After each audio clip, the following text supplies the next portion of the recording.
ரொம்பவும் மகிழ்ச்சியாக வந்துக்கிட்டு இருந்தார். என்ன விஷயம்னு விசாரித்தேன்.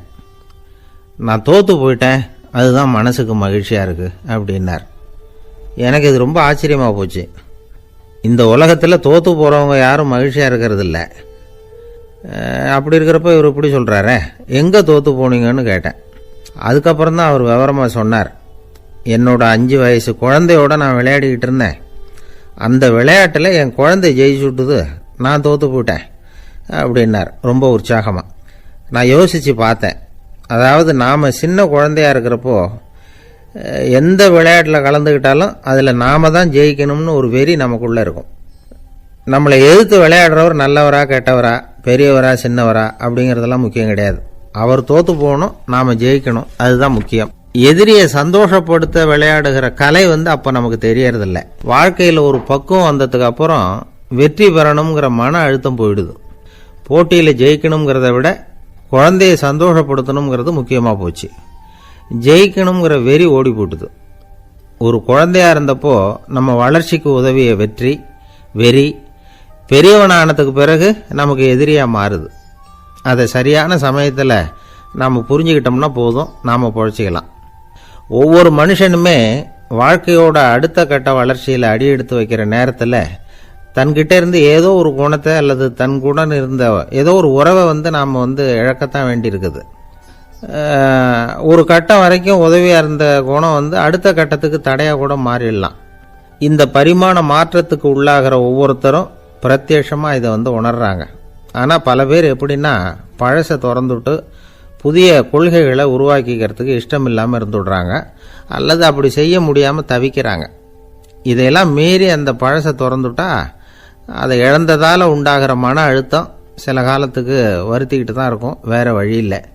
ஆரோக்கியமான ஒரு முன்னேற்றத்துக்காக அந்த மன அழுத்தத்தை தாங்கிக்கத்தான் வேணும் அப்படிங்கிறாரு அந்த உலக புகழ்பெற்ற மேதை ஒருத்தர், இந்த ஸ்காட் பெக் அப்படிங்கிறவர். பிறந்த நாள் முதல் இதுதான் சரி அப்படின்னு கற்பிக்கப்பட்டு வந்த ஒவ்வொரு தத்துவத்தையும் தங்களுடைய வளர்ச்சிக்கு தகுந்த மாதிரி மாற்றி அர்த்தப்படுத்தி கொள்ள முடியாமல் வாழ்க்கை சூழல்ல அப்படியே அரைப்பட்டு தூளாகிறவர்கள் தான் ரொம்ப தவிக்கிறாங்களாம். இதுதான் அவருடைய கருத்து. பெரும்பாலும் மனிதர்களுடைய நடுத்தர வயசில், அதாவது 30 தாண்டுகிற சமயத்தில் தான் இந்த தவிப்பு உண்டாகுதான். இதை தான் மேற்கத்திய நாடுகளில் அடிக்கடி மிட் லைஃப் கிரைசிஸ் அப்படின்னு சொல்கிறாங்க. அப்பப்போ பழசையெல்லாம் தொலைச்சி விட்டு புதுசாக பிறக்கிறதுக்கு கற்றுக்கணும். ஒவ்வொரு நிமிஷத்தையும் அந்த நிமிஷத்துக்கு ஏற்ற சித்தாந்தம் கொண்டவர்களாக சந்திப்போம் அப்படிங்கிறார் அந்த உளவியல் நிபுணர். இப்படி பழகிக்கிட்டால் வாழ்க்கை இன்பமயம், இல்லைன்னா தவிப்பு மயம்தான். பழசை தொலைக்க முடியாதவர்களில் எத்தனையோ பேர் உண்டு, எத்தனையோ ரகம் உண்டு. அதில் வேடிக்கையான நண்பர்களும் உண்டு. ஒருத்தர் நண்பர் வீட்டுக்கு போனார்.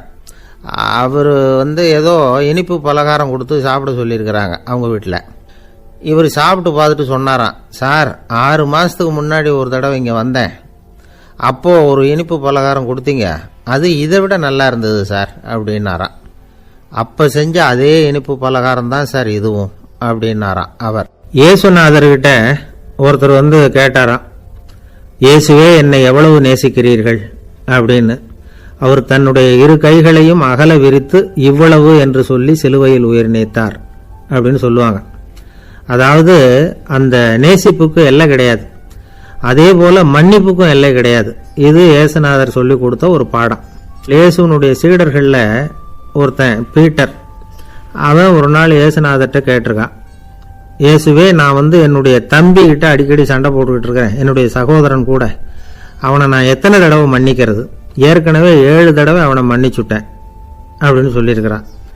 அப்போ இயேசு சொன்னாராம், மன்னிக்கிறதுக்கு எத்தனை தடவைங்கிற கணக்கெல்லாம் கிடையாது, எத்தனை தடவை உன்னுடைய சகோதரன் உன்னை கோபப்படுத்துகிறானோ அத்தனை தடவை நீ மன்னிக்கிறதுக்கும் தயாராக இருக்கணும், அதுதான் அப்படின்னு சொன்னாராம்.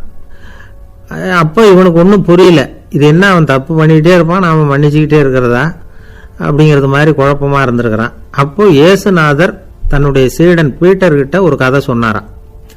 அந்த கதை இன்றைக்கு நாம் எல்லாரும் சிந்தித்து பார்க்க வேண்டிய ஒரு கதை. அதாவது மன்னிப்பை விரும்புகிறவர்கள் மன்னிக்கவும் தயாராக இருக்க வேண்டும் அப்படிங்கிறது தான் அந்த கதையினுடைய தத்துவம். அந்த இயேசுநாதர் சொன்ன கதை என்னன்னா, ஒரு மன்னர் இருந்தார்.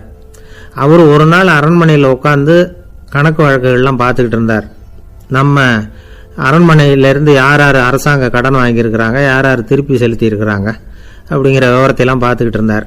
அப்போ தான் புரிஞ்சுது, அந்த அரண்மனையில் வேலை செய்கிற ஒருத்தனே அரசாங்க கடன் வாங்கியிருக்கிறான். எவ்வளவு? 10,000 பொற்காசுகள் வாங்கியிருக்கான் கடன். இந்த 10,000 பொற்காசுகளை திருப்பி செலுத்தலை அரசாங்கத்துக்கு. இது மன்னர் கவனத்துக்கு வந்தது. உடனே நம்ம அரண்மனையில் இருக்கிறவனே அரசு கடன் வாங்கி திருப்பி செலுத்தாமல் இருக்கான், அவனை கூப்பிட்டு வாங்கன்னு சொல்லி கூப்பிட்டுட்டு வந்தாங்களாம். விசாரிச்சிருக்கிறாங்க, என்னப்பா நீ எவ்வளவு ஒன்று? ஆமாங்க 10,000 பொற்காசுகள் வாங்கியிருக்கிறேன், இன்னும் திருப்பி கட்டலைன்றான். உடனே அவர் மன்னர் சொல்லியிருக்கிறார், நம்ம சட்டத்திட்டப்படி நீ உடனே பணத்தை திருப்பி கட்டிடு. அப்படி உன்னால் கட்ட முடியலன்னா உன்னுடைய வீடு வாசல் சொத்து சுகம் எல்லாத்தையும் விற்று அந்த பணத்தை அரசு கருவூலத்தில் சேர்த்துக்கிறதுக்கு நானே ஏற்பாடு பண்ணிடுறேன் அப்படின்னு அந்த மன்னர் சொன்னாராம். இவன் அப்படியே அதிர்ச்சி ஆகிட்டான், அப்படியே பொத்துன்னு காலில் விழுந்தானா. மன்னா என்னை மன்னிச்சுங்க, என்னால் முடியல, எனக்கு மன்னிப்பு கொடுங்க அப்படின்ட்டுருக்கான். உடனே அவர் எழுந்திரிச்சு, சரி நீ மன்னிப்பு கேட்டுவிட்டேன், அதனால் உன்னை மன்னிக்கிறேன், நீ பணம் கட்ட வேண்டாம் அப்படின்னு சொல்லி அந்த மன்னர் அவனை விட்டுட்டாராம். பணத்தையும் தள்ளுபடி போட்டார், நீ திருப்பி கட்ட வேண்டான்னு. இவனுக்கு ரொம்ப மகிழ்ச்சி, அதனால் ரொம்ப உல்லாசமாக வந்துகிட்டு இருக்கிறான். தெருவில் வந்துகிட்டு இருக்கிறப்ப இவங்கிட்ட கடன் வாங்கின ஒருத்தன் எதுக்கு வந்துகிட்டு இருக்கான். அவன் இவங்கிட்ட ஒரு 100 பொற்காசுகள் கடன் வாங்கியிருக்கான். அவன் வந்தான், இவன் போய் அவன் சாட்டையை பிடிச்சிக்கிட்டான், நீ எப்படா என் கடனை திருப்பி கொடுக்க போகிறேன்னு. அவன் இப்போ முடியல, கொஞ்சம் பொறுத்துக்கா, அப்புறம் தரேன் இருக்கான். அதெல்லாம் முடியாது, நீ கொடுத்து தான் ஆகணும் அப்படின்னு இவன் புடிவமாக சொல்கிறான். இப்போ நிலைமையை பாருங்கள், இவன் ஏற்கனவே 10,000 பொற்காசுகள் அரசாங்கத்தில் கடன் வாங்கினா அதுக்கு மன்னிச்சு விட்டுட்டார் இவனை. ஆனால் இவன் இன்னொருத்தனை மன்னிக்கிறதுக்கு தயாராக இல்லை. இவங்கிட்ட கடன் வாங்கின இன்னொருத்தன் 10 பொற்காசுகள், அவனை மன்னிக்க தயாராக இல்லை. அவனை கொண்டு போய் நீதிமன்றத்தில் கொண்டு போய் நிறுத்தி தண்டனை வாங்கி கொடுத்துட்டான். நீதிபதி என்ன சொன்னார், அந்த இவன் வாங்கின பொற்காசுகளை திருப்பி கட்டுற வரைக்கும் ஜெயிலில் இருக்கணுங்கிறது தீர்ப்பு. ஆனால் உடனே அரசர் காதில் விழுந்தது. சொல்லிட்டாங்க, உங்ககிட்ட மன்னிப்பு வாங்கிட்டு போனானே ஒருத்தன், அவன் இன்னொருத்தனை மன்னிக்கிறதுக்கு தயாராக இல்லை, அவனை கொண்டு போய் ஜெயிலில் அடைச்சிட்டான் அப்படின்னு. உடனே மன்னர் பார்த்தார், இவனை மறுபடியும் கூப்பிட்டு வர சொன்னார். தபாரப்பா, நான் உன்னை மன்னிச்சு விட்டேன், ஆனால் நீ இன்னொருத்தனை மன்னிக்கிறதுக்கு தயாராக இல்லை, அதனால் என்னுடைய தீர்ப்பையும் மாத்துறேன், நீயும் அரசு கடன் தீர்ற வரைக்கும் ஜெயிலில் தான் இருக்கணும் அப்படின்னு சொல்லி ஜெயிலுக்கு அனுப்பிச்சிட்டாராம். இப்படி ஒரு கதையை இயேசுநாதர் தன்னுடைய சீடருக்கு சொன்னதாக ஒரு வரலாறு. அது என்ன, அதுலேருந்து நாம் புரிந்து கொள்ள வேண்டியதுன்னா, நாம் மன்னிக்கப்படணும்னு நாம் விரும்புகிறோம்னா நாம் இன்னொருத்தரை மன்னிக்கிறதுக்கு தயாராக இருக்கணும். அதனால் நாம் இன்னொருத்தரை யாரையும் மன்னிக்க மாட்டோம், ஆனால் என்ன இன்னொருத்தர் மன்னிக்கணும் அப்படிங்கிறது மாதிரி செய்யக்கூடாதுன்னு சொல்லுவாங்க. அது மாதிரி நாம் இப்போ இது தப்பாக புரிஞ்சுக்கிறவங்களும் இருக்கிறாங்க. பாவம் மன்னிப்புங்கிறதுலாம் எதுக்குன்னா, அதாவது மறுபடியும் பாவம் செய்யாமல் இருக்கிறதுக்காக தான். அதான் மன்னிக்கிறாரே அப்படிங்கிறதுக்காக மறுபடியும் பாவம் பண்ணிகிட்டு இருக்கிறது இல்லை. அதான் ஒருத்தர் கேட்டாராம், பாவத்திலிருந்து மன்னிப்பு கிடைக்கணும்னா நீ என்ன செய்யணும் அப்படின்னு கேட்டிருக்கார். அதுக்கு அவன் சொல்லியிருக்கிறான், நான் முதல்ல பாவம் செய்யணும், அப்போ தானே மன்னிப்பு கிடைக்கும் அப்படின்னு நானாம். இப்படிப்பட்டவர்கள் தான் இன்றைக்கி உலகத்தில் அதிகமாக இருக்கிறாங்க. அதனால் இந்த மன்னிப்பின் மகத்துவங்கிறது இயேசுநாதர்கிட்டேருந்து தான் நாம் புரிஞ்சுக்கணும். அந்த இயேசு சொன்ன அந்த மன்னிக்கிற மனோபாவம் இருந்தால் இன்றைக்கி உலகம் பூராவும் அமைதி பூங்காவாக இருக்கும். அதில் ஒன்றும் ஆச்சரியமே இல்லை, அதில் ஒன்றும் சந்தேகமும் இல்லை. அதனால் மன்னிக்கிற மனோபாவத்தை நாம் எல்லாரும் நமக்குள்ளே வளர்த்து கொள்ள வேண்டும் அப்படிங்கிறது தான் நாம் இன்றைக்கு எல்லோரும் சிந்தித்து பார்க்க வேண்டிய ஒரு செய்தி. ஒரு வயசான அம்மா தெரு வழியாக போயிட்டு இருந்தாங்க. அவங்க கையில் எண்ணத்தையோ வச்சுக்கிட்டு அதை அடிக்கடி பார்த்துக்கிட்டே இருந்தாங்க. ஒருத்தன் மெதுவாக அவங்கக்கிட்ட போய் கையில் இருக்கிறது என்ன அப்படின்னு எட்டி பார்த்தா அவங்க கையில் 4 பல் இருந்துதான். இவன் ஆச்சரியமாக அந்த அம்மாவை பார்த்தான். ஏம்மா உனக்கு என்ன பைத்தியமா, ஏது இந்த பல், இதை என்னத்துக்காக கையில் வச்சுக்கிட்டு அலைஞ்சிக்கிட்டு இருக்கிற அப்படின்னு கேட்டிருக்கான். அதுக்கு அந்த அம்மா விவரம் சொல்ல ஆரம்பித்தாங்களாம். இதை பாருப்பா, எனக்கு ஒரு மகன் இருந்தான், அவனை ரொம்ப செல்லமாக வளர்த்தேன். அவனை தரையிலேயே நடக்க விடுறதில்ல, எப்பவும் தூக்கி வச்சுக்கிட்டு இருப்பேன். அவன் நல்லா பெரியவனாகி பள்ளிக்கூடம் போகிறப்ப கூட அவன் புஸ்தக மூட்டையை நான் தான் சுமந்துக்கிட்டு போவேன். பார்க்குறவங்க கூட கேலி பண்ணுவாங்க, ஏம்மா படிக்க போகிறது நீயா உன் பிள்ளையான்னு கேட்பாங்க. அவன் இன்னைக்கு எவ்வளவோ பெரிய மனுஷன் ஆகிட்டான், வெளிநாட்டில் பெரிய உத்தியோகத்தில் இருக்கான். சமீபத்தில் இங்கே வந்துட்டு போனான். ஒரு நாள் ஏதோ கோபத்தில் என்ன அரைஞ்சுட்டான். அப்போ இந்த 4 பல்லும் கீழே விழுந்துட்டுது. இன்னமும் கூட விழுந்திருக்கும், ஆனால் பல்லு தான் இல்லை. என் புள்ள அரைஞ்சதுனால விழுந்த பல்லு இல்லையா அது, அதனால் இதை எப்பவும் என் கையிலேயே வச்சுக்கிட்டு ஆசையோடு பார்த்துக்கிட்டு இருக்கிறேன். அவன் தான் வெளிநாட்டுக்கு போட்டான், அவனை பார்க்க முடியாத ஏக்கத்தை நான் இந்த பல்லை பார்த்து போக்கிக்கிறேன் அப்படின்னு நாங்களாம் அந்த அம்மா. இந்த கதை எதுக்காகன்னா, தாய் அன்பு அப்படிங்கிறது எப்படிப்பட்டதுங்கிறத புரிஞ்சுக்கிறதுக்காக. கல்யாணம் ஆனதுக்கு அப்புறம் தாயை மறந்து விடுறவங்க எத்தனை பேர் இந்த உலகத்தில்? அவங்க காதில் வேணுங்கிறதுக்காக தான் இந்த தகவல். ஆனால் ஒரு விஷயம் மட்டும் நல்லா புரிஞ்சுக்கணும். தாயை மதிக்க தெரிஞ்சவங்க தான் இன்றைக்கி வாழ்க்கையில் எல்லா விதத்துலேயும் முன்னுக்கு வந்திருக்கிறாங்க. வேணும்னா விசாரித்து பார்த்துக்குங்க. இன்னொரு அம்மா இருந்தாங்க. அவங்க தினமும் ஒரு கோயிலுக்கு வருவாங்க. சாமியை பார்த்து, கடவுளே நான் இறந்து போனால் நரகத்துக்கு போகணும் அப்படின்னு வேண்டிக்குவாங்களாம். எல்லோரும் சொர்க்கத்துக்கு போகணும்னு தானே கடவுள்கிட்ட வேண்டிக்குவாங்க. இந்த அம்மா தினம் நான் நரகத்துக்கு போகணும் அப்படின்னு வேண்டிக்கிறாங்க. அங்கே இருந்த அர்ச்சகருக்கு இது சந்தேகம். ஒரு நாள் அதை நேரடியாகவே அவங்கக்கிட்ட கேட்டுவிட்டார். அதுக்கு அந்த அம்மா பதில் சொன்னாங்களாம், ஐயா, எனக்கு கல்யாணம் ஆகி ரொம்ப நாள் வரைக்கும் குழந்தை பாக்கியம் இல்லாமல் இருந்தது. கோயில் குளம் எல்லாம் சுற்றி வந்தேன். ரொம்ப நாள் கழித்து ஒரு குழந்தை பிறந்தது, ஆண் குழந்தை. அவனை நான் ரொம்ப செல்லம் கொடுத்து வளர்த்தேன். அதோட விளைவு என்ன ஆச்சுன்னா, அவன் ரொம்ப மோசமாக ஆயிட்டான். கெட்ட பழக்க வழக்கம்லாம் கற்றுக்கிட்டான். அவன் இறந்து போனால் நிச்சயம் அவனுக்கு நரகம்தான் கிடைக்கும். அந்த அளவுக்கு கெட்டவன் அவன்.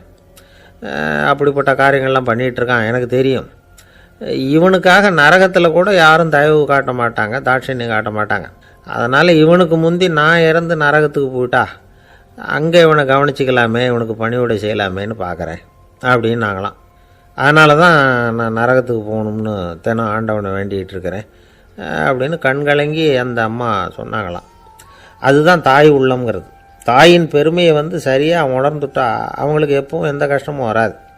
இது ஏதோ உபதேசத்துக்காக சொல்கிற வார்த்தை இல்லை, உண்மையான வார்த்தை. இந்த விவரத்தையெல்லாம் நண்பர் ஒருத்தர்கிட்ட சொல்லிக்கிட்டு இருந்தேன். அவர் கொஞ்ச நாள் கழித்து என்னை தேடி வந்தார். அவர் கையிலேயும் 4 பல்லு வச்சுருந்தார். என்னங்க ஆச்சு, ஏதுங்க அந்த பல்லு அப்படின்னு விசாரித்தோம்.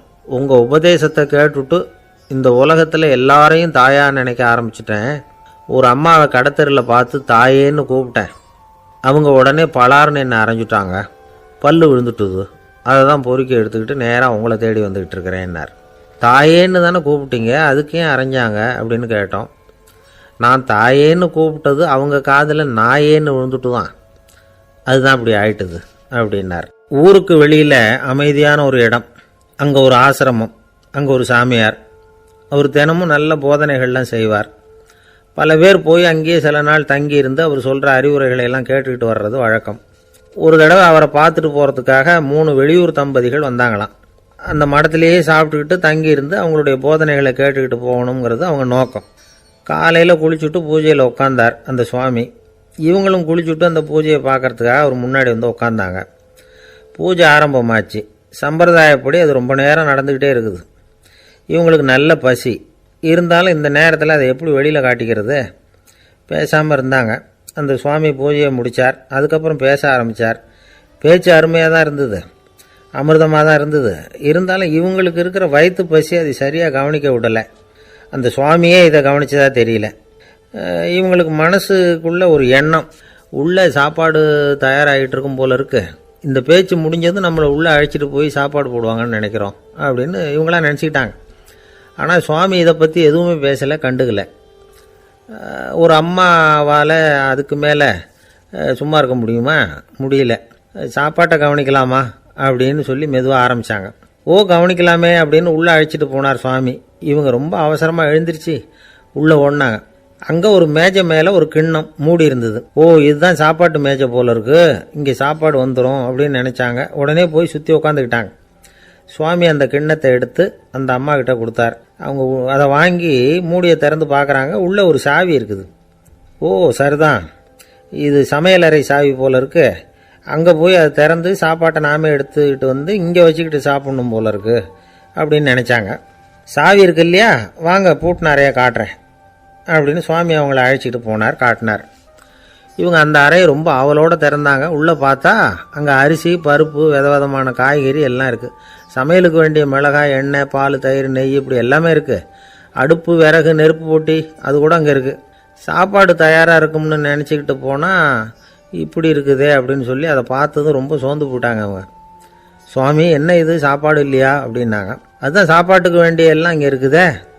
அடுப்பு மூட்டி நீங்கள் தான் அவங்கவுங்க ருசிக்கு தகுந்த மாதிரி சமைச்சிக்கணும். இந்த சன்னியாசிக்கு எப்படி சமைக்க தெரியும் அப்படின்னு கேட்டார் சுவாமி. சாப்பாடு தயாராக இருக்கும்னு நாங்கள் எதிர்பார்த்தோம் அப்படின்னாங்க. நீங்கள் இப்படி சொல்லுவீங்கன்னு நானும் எதிர்பார்த்தேன். இது வரைக்கும் நான் எவ்வளவோ தத்துவம்லாம் எடுத்து சொன்னேன். எல்லாத்தையும் விட இதுதான் அனுபவபூர்வமான தத்துவம். ஆண்டவன் வந்து நமக்கு நல்ல மனசை கொடுத்துருக்குறான், நல்ல வாய்ப்புகளையும் தந்திருக்கிறான், அதையெல்லாம் பயன்படுத்திக்கக்கூடிய மூளையையும் சிந்தனையையும் கொடுத்துருக்குறான்.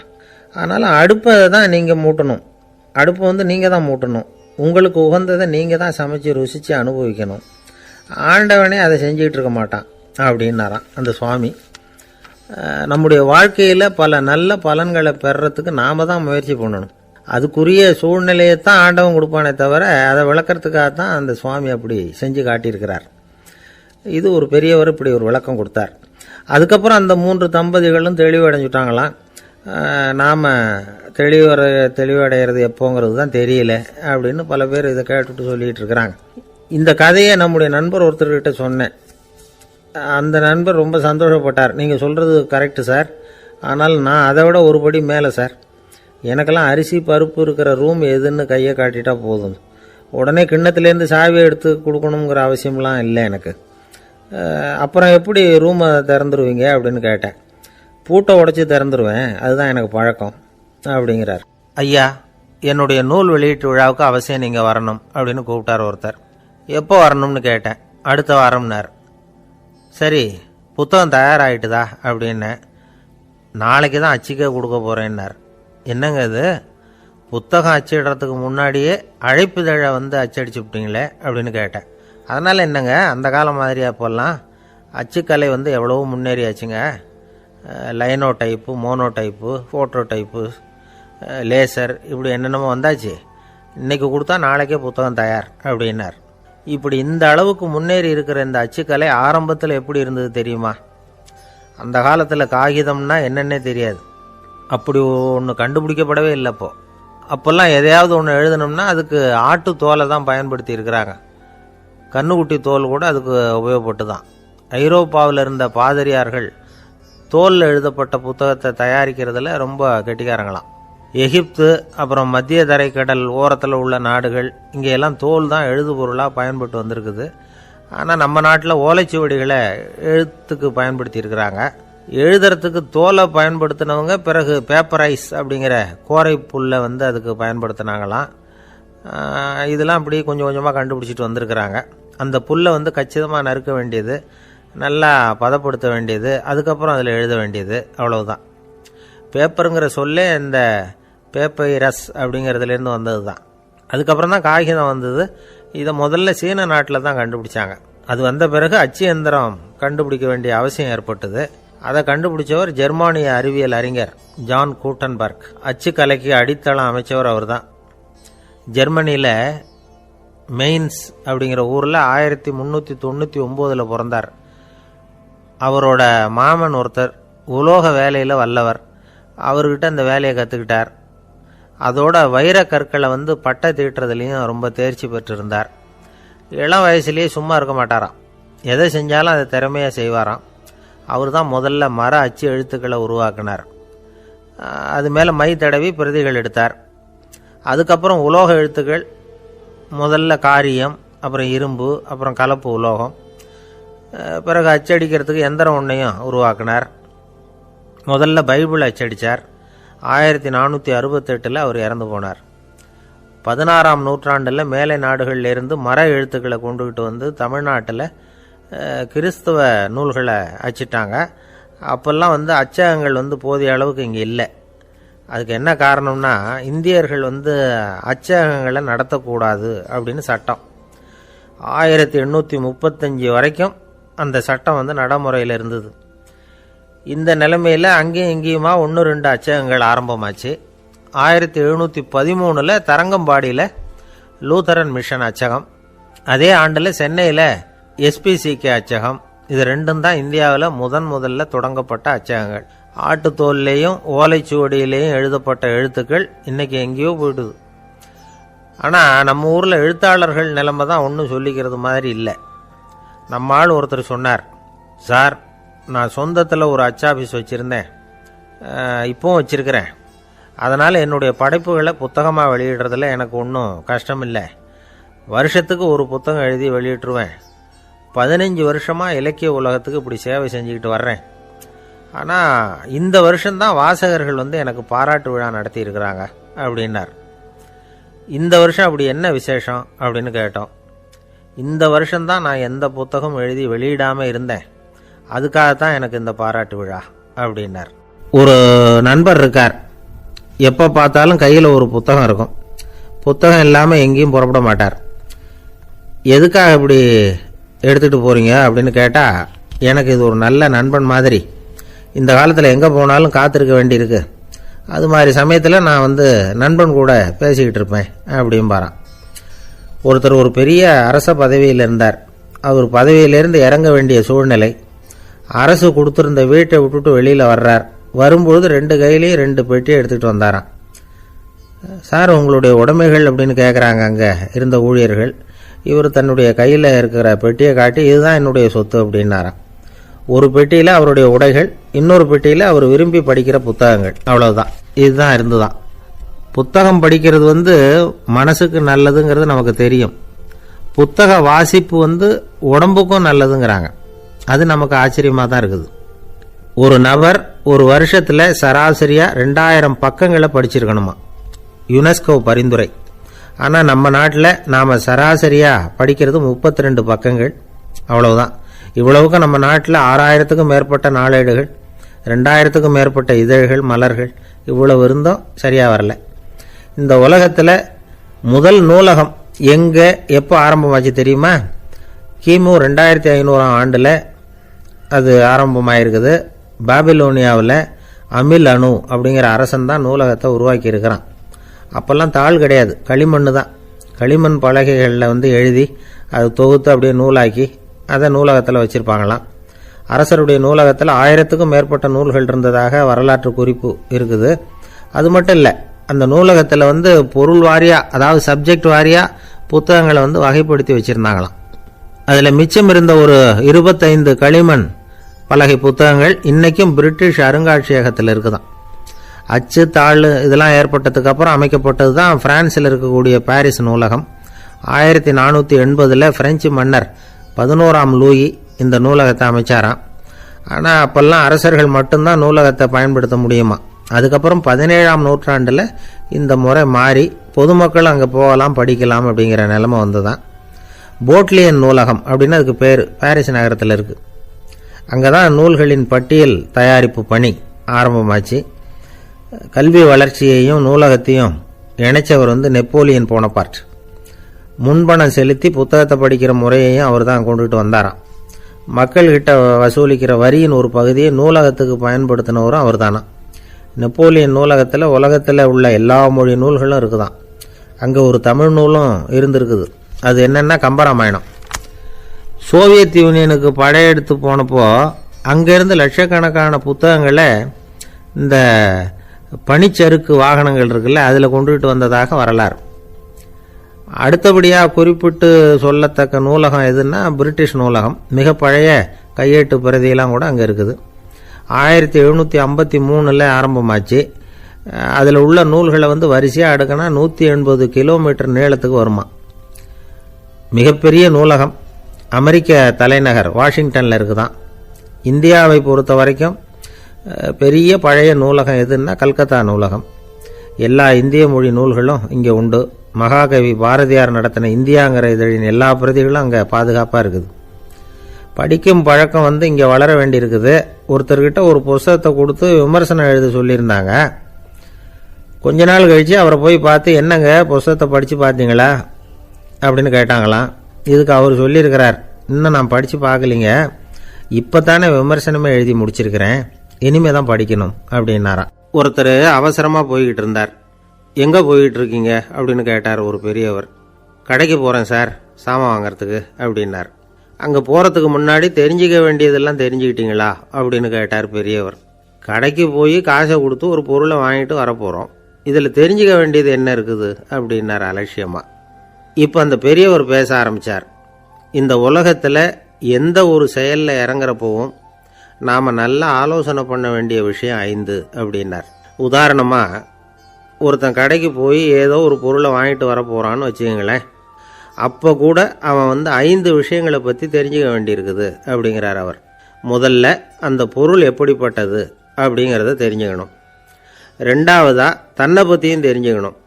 அப்போ தான் அந்த பொருள் தனக்கு தேவையா இல்லையா அப்படிங்கிறத புரிஞ்சுக்க முடியும். மூணாவதாக தெரிஞ்சுக்க வேண்டியது ஒன்று இருக்குது. அது என்னென்னா, அந்த பொருளை அடையறதுக்கு வழி என்ன அப்படிங்கிறத தெரிஞ்சுக்கணும். அதாவது எவ்வளவு பணம் கொடுத்தா அது கிடைக்கும், இது மாதிரியான விஷயங்கள். நாலாவதாக அந்த பொருளை அடையிறது மூலமாக நாம் அடையக்கூடிய பயன் என்ன அப்படிங்கிறதையும் உணரணும். அஞ்சாவது, அந்த பொருளை அடையிறதுல இருக்கக்கூடிய தடை எது அப்படிங்கிறதையும் நாம் தெரிஞ்சுக்கணும். பெரியவர் பேசுகிறது ஏதோ தத்துவம் மாதிரி தெரியுது இல்லையா? தத்துவம்தான். அதாவது இப்படி உலகியல் வாழ்க்கையில் சின்ன சின்ன விஷயங்கள்லேயே நாம் 5 விஷயங்களை தெரிஞ்சுக்க வேண்டியிருக்குது. அது ரொம்ப அவசியமாக இருக்குது. பேரின்ப நிலைன்னு சொல்கிறாங்கல்ல, அது மாதிரி பெரிய சமாச்சாரங்கள்லேயும் இந்த 5 விஷயங்களை நாம் தெரிஞ்சுக்க வேண்டியிருக்குது. அதுக்கு பேர் என்னன்னா அர்த்த பஞ்சகம். வைணவ சமயத்தில் அர்த்த பஞ்சகம்ங்கிறது ரொம்ப பெரிய விஷயம். கடைக்கு போகிறது மாதிரி கடவுளை பார்க்க போகிறப்பவும் நாம் 5 விஷயங்களை தெரிஞ்சுக்கணுமா. முதல்ல பரம்பொருள் அப்படிங்கிறது என்ன, அதோட தன்மைகள் என்ன, இதை தெரிஞ்சுக்கணும். இதுக்கு பேர் என்னன்னா பரமாத்ம ஸ்வரூபம் அப்படின்னு பேர். ரெண்டாவது, நாம் யார், நம்மோட தன்மை என்ன அப்படிங்கிறத தெரிஞ்சுக்கணும். நான் யாருன்னு எனக்கே தெரியலங்கிறப்போ இதை நான் சொல்கிறேன்னு இது என்னுடையதுன்னு சொல்கிறது தப்பு தானே. அப்புறம் மூணாவது விஷயம், பரம்பொருளை நாம் அடையிறதுக்கு வழி எது, இதை தெரிஞ்சுக்கணும். இது உபாய ஸ்வரூபம் அப்படின்னு பேர். நாலாவது விஷயம், நாம் அடைய வேண்டிய பயன்கள் என்ன அப்படிங்கிறத தெரிஞ்சுக்கிறது. இதுக்கு புருஷார்த்தம் அப்படின்னு பேர். அஞ்சாவது, அந்த பயனை அடைய விடாமல் தடுக்கிற தடைகள் யாவை அப்படிங்கிறத தெரிஞ்சுக்கிறது. இது விரோதி ஸ்வரூபம். இதைத்தான் தடையியல் அப்படின்னு சொல்கிறாங்க. அதாவது பரமாத்மாவை பற்றிய அறிவு, ஜீவாத்மாவை பற்றிய அறிவு, உபாயம் பற்றிய அறிவு, புருஷார்த்தம் பற்றிய அறிவு, இந்த 4 அறிவுக்கும் எதிரடையா, அதாவது அதையெல்லாம் தப்பாக புரிஞ்சுக்கிறதால உண்டாகக்கூடிய அறிவு விரோதி ஸ்வரூபம். என்ன இது தகவலில் ஏதாவது கதை சொல்லுவீங்கன்னு பார்த்தா ஏதோ தத்துவம் பேசிக்கிட்டு இருக்கிறீங்களே அப்படின்னு நினைக்கலாம். இதுவும் தெரிஞ்சுக்க வேண்டிய ஒரு பெரிய விஷயந்தான். காதில் போட்டு வச்சா எப்போவாவது உபயோகப்படும். என்னுடைய நண்பர் ஒருத்தர் ஒரு நாள் என்கிட்ட சொன்னார், சார், அடுத்த மாதம் தஞ்சாவூரில் ஒரு கல்யாணம், போகிறதா வேண்டாமா அப்படின்னு ஒரே குழப்பமாக இருக்குது அப்படின்னார். நான் உடனே இந்த அர்த்த பஞ்சக உபதேசம் பண்ண ஆரம்பித்தேன். அவர் எல்லாத்தையும் பொறுமையாக கேட்டுவிட்டு, சரி சார், நான் போகிறதுன்னு முடிவு பண்ணிவிட்டேன்னார். எப்படி இந்த முடிவுக்கு வந்தீங்க அப்படின்னு கேட்டேன். அவர் சொன்னார், சார், அந்த 2வது பாயிண்ட் ஒன்று சொன்னீங்களே, அதை புரிஞ்சுக்கிட்டதுக்கு அப்புறம்தான் இந்த முடிவுக்கு வந்தேன் அப்படின்னார். என்ன 2வது பாயிண்ட்டுன்னு? அதாவது தன்னை பற்றி புரிஞ்சுக்கணும் அப்படின்னு சொன்னீங்க. உடனே என்னை பற்றி புரிஞ்சுக்கிட்டேன், நான் யாருங்கிறது எனக்கு தெரிஞ்சுது, உடனே போகிறது தான் நல்லதுன்னு முடிவு பண்ணிவிட்டேன்னார். நீங்கள் யாருன்னு கேட்டேன். நான் தான் சார் அந்த கல்யாணத்தில் தாலி கட்ட வேண்டிய மாப்பிள்ளை அப்படின்னார். அந்த காலத்தில் அண்ணாமலை ரெட்டியார்னு ஒருத்தர் இருந்தார். அவர் வெங்கனூர் அப்படிங்கிற கிராமத்தில் இருந்தார். அங்கேருந்து விருத்தாசலம் கோவிலுக்கு தவறாமல் போயிட்டு வந்துக்கிட்டு இருந்தார். இடையில வெள்ளாறு, அதில் ஒரு சமயம் வெள்ளம் வந்துட்டுது. இவரால் போக முடியல. அதோட விளைவு வெங்கனூர்லேயே ஒரு கோவில் கட்டணும் அப்படின்னு முடிவு பண்ணார், சிவாலயம். அந்த சமயத்தில் வடநாட்டில் பஞ்சம். அதனால் அங்கே இருந்த பல சிற்பிகள் தென்னாட்டை நோக்கி வர ஆரம்பித்தாங்க. அவங்க வெங்கனூர் வழியாக வர்றது தெரிஞ்சதும் இவர் போய் பார்த்தார். இங்கே ஒரு கோவில் கட்டணும், அதுக்கு நீங்கள் உதவணும்னார். பஞ்ச காலத்தில் இப்படி ஒரு வாய்ப்பு கிடைச்சதில் அவங்களுக்கும் ரொம்ப மகிழ்ச்சி. உற்சாகத்தோடு ஒத்துக்கிட்டாங்க. ஆலய திருப்பணி ஆரம்பமாச்சு. அவங்களுக்கு வேண்டிய எல்லா வசதிகளையும் இவர் செஞ்சு கொடுத்தார். அவங்களுக்கு எந்த குறையும் இல்லாமல் பார்த்துக்கிட்டார். அது மட்டும் இல்லை, ஒவ்வொரு நாளும் அங்கே வருவார். உங்களுக்கு என்ன வேணும், எது வேணும்னு கேட்பார். ஏதாவது குறை இருந்தால் சொல்லுவாங்க, உடனே தீர்த்து வைப்பார். இவரும் கேட்பார், எந்த குறையாக இருந்தாலும் என்கிட்ட சொல்லுங்க அப்படின்னு சொல்லுவார். அதை தவிர இவராகவே கவனிச்சும் அவங்களுக்கு என்னென்ன தேவைங்கிறத கண்டுபிடிச்சி அதையெல்லாம் கொடுத்துக்கிட்டு இருப்பார். என்ன தேவைன்னாலும் அதை நிறைவேற்றி வச்சுருவார். அந்த சிற்பிகளின் தலைவன் ஒருத்தன், அந்த ஆளுக்கு வெத்தலை பாக்கு போடுறது பழக்கம். இதை தெரிஞ்சுக்கிட்டு அதுக்காகவே ஒரு ஆளை ஏற்பாடு பண்ணார். வேணுங்கிறப்போலாம் நீ வெத்தலை சிவல் மடித்து கொடுக்க வேண்டியது உன் வேலை அப்படின்னு ஒருத்தனை ஏற்பாடு பண்ணிட்டார். இப்படியெல்லாம் செஞ்சதும் அவங்களுக்கும் ரொம்ப உற்சாகம். ரொம்ப பொறுப்பாக சிற்ப வேலைகளை செஞ்சுக்கிட்டு இருக்கிறாங்க. ஒரு நாள் என்னாச்சு தெரியுமா? அந்த சிற்பிகளின் தலைவன் ரொம்ப நுணுக்கமாக ஒரு வேலையை செஞ்சுக்கிட்டு இருக்கிறான். சாரம் போட்டு அது மேலே படுத்துக்கிட்டு அண்ணாந்து பார்த்து உச்சியில் நுணுக்கமான சிற்பங்களை உருவாக்கிக்கிட்டு இருக்கான். சிற்பியின் கவனம் சிதறப்படாதுங்கிறதுனால இவர் மெதுவாக சத்தம் போடாமல் கிட்ட போய் நின்று அதை கவனிச்சுக்கிட்டு இருக்கிறார். அந்த சிற்பி வழக்கம் போல வெத்தலை பாக்குக்காக இடது கையை கீழே நீட்டினான். அந்த சமயம் பார்த்து அவருக்கு தாம்பூலம் கொடுக்குறவன் அங்கே இல்லை, எங்கேயோ போயிருக்கிறான். அண்ணாமலை ரெட்டியார் என்ன பண்ணார் தெரியுமா? தனக்காக கொடுக்கப்பட்ட தாம்பூலத்தை வாங்கி சிற்பியின் கையில் கொடுக்குறார். அவன் வாங்கி போட்டுக்கிட்டான். இது என்ன இன்னைக்கு வெத்தலை சீவல் வேறு மாதிரி இருக்குது, வாசனை தாம்பூலமாக இருக்குது அப்படின்னு யோசனை பண்ணிகிட்டே கீழே திரும்பி பார்க்குறார். பார்த்தா ரெட்டியார் மறுபடியும் சிற்பி கை நீட்டும் பொழுது கொடுக்கறதுக்காக தாம்பூலத்தை மடித்து வாங்கி வச்சுக்கிட்டு தயாராக நிற்கிறார். சிற்பிக்கு அதிர்ச்சி. உடனே பொத்துன்னு கீழே குதிச்சான். ஐயா, என்ன இது நீங்களா அப்படின்னா. இவர் சொன்னார், நான் ஒன்றும் தப்பு பண்ணலையே, உன்னுடைய கை புண்ணியம் செஞ்ச கை, கோயில் கட்டுற கை, அந்த கைக்கு தாம்பூலம் கொடுக்கறதுல என்ன தப்பு அப்படின்னாராம். ஏற்கனவே பஞ்சத்தில் அடிபட்டு வந்த எங்களை நீங்கள் ஆதரித்ததே பெரிய விஷயம். இந்த செயல் என்னை ஒரு பெரிய கடனாளி ஆக்கிவிட்டுது. ஐயா, எங்களுக்கு உணவு உடை இதை மட்டும் நீங்கள் கொடுத்தா போதும், ஊதியம்னு எதுவும் வாங்க மாட்டோம் அப்படின்னு நானும். அந்த சிற்பி எவ்வளவோ வற்புறுத்தியும் எதுவும் வாங்கிக்கலையாம். இந்த செய்தியை தமிழ் தாத்தா டாக்டர் ஊவேசா சொல்லியிருக்கிறார். அந்த காலத்தில் எப்படிப்பட்டவங்கள்லாம் வாழ்ந்துருக்கிறாங்க பாருங்கள். இந்த காலத்தில் ஒருத்தர் கோவில் கட்டினார், வேலை செய்கிற எல்லாருக்கும் சாப்பாடு போடுவார். சிற்ப வேலை செஞ்சுட்டு சாப்பிட வர்ற ஒவ்வொருத்தர் கையையும் அன்பாக பிடிச்சி முத்தம் கொடுத்து உள்ளே அனுப்புவார். அந்த கைகளுக்கு நீங்கள் கொடுக்குற மரியாதையாது அப்படின்னு கேட்டாங்க. அடா, அது இல்லைங்க, ஏற்கனவே முதல் பந்தியில் சாப்பிட வந்தவன் மறுபடியும் வர்றானான்னு கண்டுபிடிக்கிறதுக்காக கையை பிடிச்சி மோந்து பார்க்குறேன் அப்படின்னாராம் அவர். பிரம்மத்தை அறிந்தவன் பிரம்மமாகறான் அப்படின்னு ஒரு பெரியவர் பேசினார் ஒரு கோவிலில். தைத்திரிய உபனிஷத்து அப்படி சொல்லுதான். இதை கேட்கும் பொழுது நமக்கு ஒரு சந்தேகம் வரும். அது எப்படி? பிரம்மத்தை அறிந்தவன் பிரம்மம் ஆகிறான்னா, சிங்கத்தை அறிந்தவன் சிங்கம் ஆகிறானா, தோசையை அறிந்தவன் தோசை ஆகிறானா? இப்படிப்பட்ட சந்தேகம் நமக்கு வர்றதில் ஒன்றும் ஆச்சரியம் இல்லை. இது இயற்கை. இதுக்கும் அந்த பெரியவரே பதில் சொல்கிறார். சிங்கம் வேற, நாம வேற. அதனால் சிங்கத்தை அறிந்தவன் சிங்கம் ஆக மாட்டான். ஆனால் பிரம்மம் வேற, நாம வேற இல்லை. அதனால் பிரம்மத்தை அறிந்தவன் பிரம்மமாகறான் அப்படிங்கிறது அவரோட விளக்கம். மனிதன் அவன்தான் தான் பிரம்மங்கிறது தெரியாதனால தான் அதை வேற எங்கேயோ தேடிட்டு இருக்கிறான். கடைசியில் அது தான் தாங்கிறது புரிஞ்சுக்கிற பொழுது அவன் பிரம்மம் ஆயிடுறான். இதை விளக்கிறதுக்கு ஒரு உபநிஷத்து கதையே இருக்குது.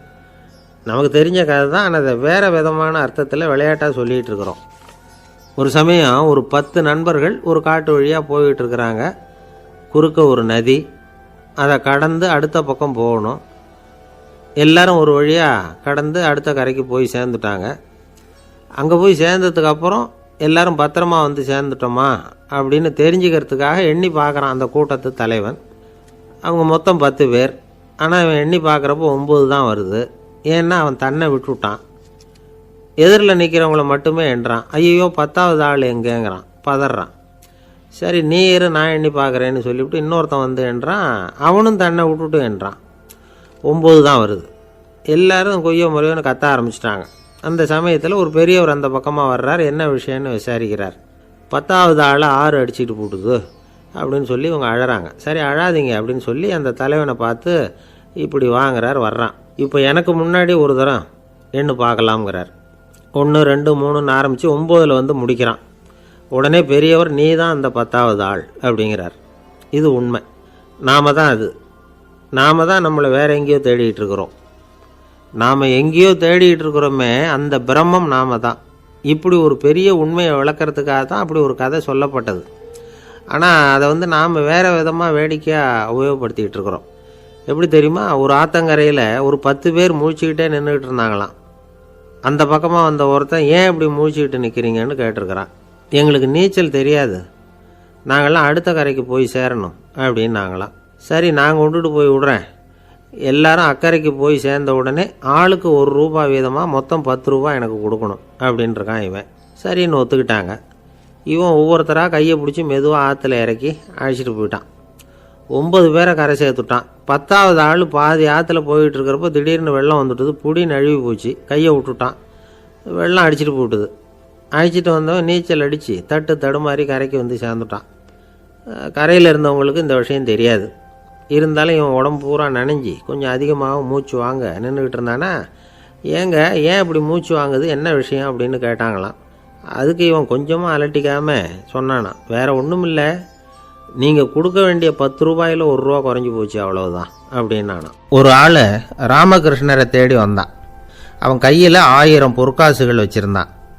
அதை அவர்கிட்ட கொடுத்து இதை ஏற்றுக்கணும் அப்படின்னு ரொம்ப பணிவாக கேட்டுக்கிட்டான். அவர் பார்த்தார், இது எனக்கு தேவையில்லை, ஆனாலும் உன்னுடைய மனசை புண்படுத்துறதுக்கு நான் விரும்பலை, அதனால் நீ கொடுக்குறத வாங்கிக்கிறேன்னார். வாங்கிக்கிட்டார். அப்புறம் கேட்டார், இதை பாரு, இனிமேல் இதெல்லாம் என்னுடைய இது தானே அப்படின்னார். ஆமாம், அதையெல்லாம் நான் உங்களுக்கே கொடுத்துட்டேன். அவன், சரி, இப்போ நீ எனக்காக ஒரு காரியம் பண்ணணும்னார். என்ன செய்யணும்னு சொல்லுங்கன்னா, இந்த நாணயங்களையெல்லாம் எடுத்துக்கிட்டு போய் கங்கை நதியில் எரிஞ்சுட்டு வா அப்படின்னார். இவனுக்கு அதிர்ச்சியாக போச்சு. என்ன பண்ணுறது, இனிமேல் அது முடியாதுன்னு சொல்ல முடியாது. ஏன்னா அந்த நாணயங்களையெல்லாம் அவருக்கே கொடுத்துட்டான். இனிமேல் அதெல்லாம் இவனுடையது இல்லை. பேசாமல் அவ்வளவையும் அள்ளிக்கிட்டு ஆத்தங்கரைக்கு போனான். போனவன் ரொம்ப நேரம் திரும்பியே வரல. ராமகிருஷ்ணருக்கு சந்தேகம், என்ன ஆச்சு அந்த மனுஷனுக்கு, காசுகளோடு அந்த கங்கையில் குதிச்சுட்டானா, போகும்பொழுதே ஒரு மாதிரியாக தான் போனான், போய் என்னன்னு பார்த்துட்டு வாங்க அப்படின்னார். அங்கே இருந்த ஒருத்தர் ஓடி போய் பார்த்தார். அவர் போய் பார்க்கும்பொழுது அவன் அங்கேயே இருந்தான். அதுக்கப்புறம் அவர் திரும்பி வந்தார். வந்து விவரத்தை சொன்னார். அதாவது அவன் கங்கை கரையில் உட்காந்துக்கிட்டு ஒவ்வொரு நாணயமாக 1 2ன்னு எண்ணி எண்ணி வீசிக்கிட்டு இருக்கிறான். அவனை சுற்றி ஒரு கும்பல் நின்றுக்கிட்டு அவனை தடுத்துக்கிட்டு இருக்குது அப்படின்னு விவரத்தை சொன்னார் போயிட்டு வந்தவர். இதை கேட்டதும் ராமகிருஷ்ணரே புறப்பட்டு அங்கே போனாராம். என்ன இப்படி பண்ணிகிட்டு இருக்கிற, நான் உன்னை அந்த நாணயங்களை கங்கையில் வீசி எறிய சொன்னேன், நீ ஏன் அதை எண்ணிக்கிட்டு இருக்கிற அப்படின்னார். பழக்கம்தான் காரணம், நான் ஒவ்வொரு நாளும் ஒவ்வொன்றா சேமித்து வச்சேன், இன்றைக்கி என்கிட்ட நிறைய இருக்குது, உங்களுக்கு ஒரு 1000 நாணயங்களை கொடுக்கணுங்கிறது என்னோட ஆசை அப்படின்னா. இப்போ ராமகிருஷ்ணர் சொன்னார், ஒரே நேரத்தில் எல்லாத்தையும் சம்பாதிச்சிருந்தா நீ எண்ணுறது பொருத்தமாக இருக்கும், எல்லாத்தையும் இழக்கும்போது ஒவ்வொன்றா எண்ணிக்கிட்டு இழக்கிறதுங்கிறது சரியான செயல் இல்லை, அதனால் ஒரே தடவையாக எல்லாத்தையும் தூக்கி எறிஞ்சிடும் அப்படின்னார்.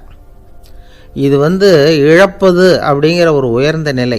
இதை நாம் யதார்த்த வாழ்க்கையில் சம்மந்தப்படுத்தி பார்த்து குழப்பிக்கிட்டு இருக்கக்கூடாது. இழக்கிறேன்னு சொல்லிக்கிட்டு இருக்கிற காசையெல்லாம் ஆற்றுலையும் குளத்துலையும் கொண்டு போய் எறிஞ்சிட்டு வாங்க அப்படின்னு உபதேசம் பண்ணுறதாக யாரும் நினச்சிடக்கூடாது. இதில் நாம் புரிஞ்சிக்க வேண்டியது என்னென்னா, எதையாவது ஒன்றை இன்னொருத்தருக்கு கொடுக்கணும் அப்படின்னு விருப்பப்பட்டால் அதை மனப்பூர்வமாக கொடுத்துடணும். கொடுத்துட்டு அதையே நினச்சிக்கிட்டு இருக்கக்கூடாது. நம்மால் ஒருத்தர் ஒரு 100 ரூபா நோட்டை தன்னுடைய நண்பர் ஒருத்தர்கிட்ட கொடுத்து, இது உனக்கு தான் வச்சுக்கோ அப்படின்னார். அவர் பார்த்தார், இது இனிமேல் எனக்கு தானே சொந்தம் அப்படின்னார். ஆமான்னார் அவர். அப்படின்னா எனக்காக நீ ஒரு உதவி செய்யணும்னார். சொல்லுங்கள் செய்கிறேன்னார் அவர். இந்த 100 ரூபா நோட்டை தீ வச்சு கொளுத்தி விடுன்னார். இவர் அதிர்ச்சியாகி அவரை பார்த்தார். இப்போ அவர் சொன்னார், நீ எனக்கு அன்பாக கொடுத்தது இது, இந்த நோட்டு கள்ள நோட்டுங்கிறது எனக்கு முன்னாடியே தெரியும், சீக்கிரம் கொளுத்தி விடு, அதுதான் நம்ம 2 பேருக்குமே நல்லது அப்படின்னாராம் அவர். ஏங்க எங்கே போயிட்டு வரீங்க அப்படின்னு கேட்டேன் எனக்கு வேண்டப்பட்ட ஒருத்தரை பார்த்து. ஆஸ்பத்திரிக்குன்னார். எந்த ஆஸ்பத்திரிக்குன்னே? மாட்டு ஆஸ்பத்திரிக்குன்னார். என்ன விஷயம்னே?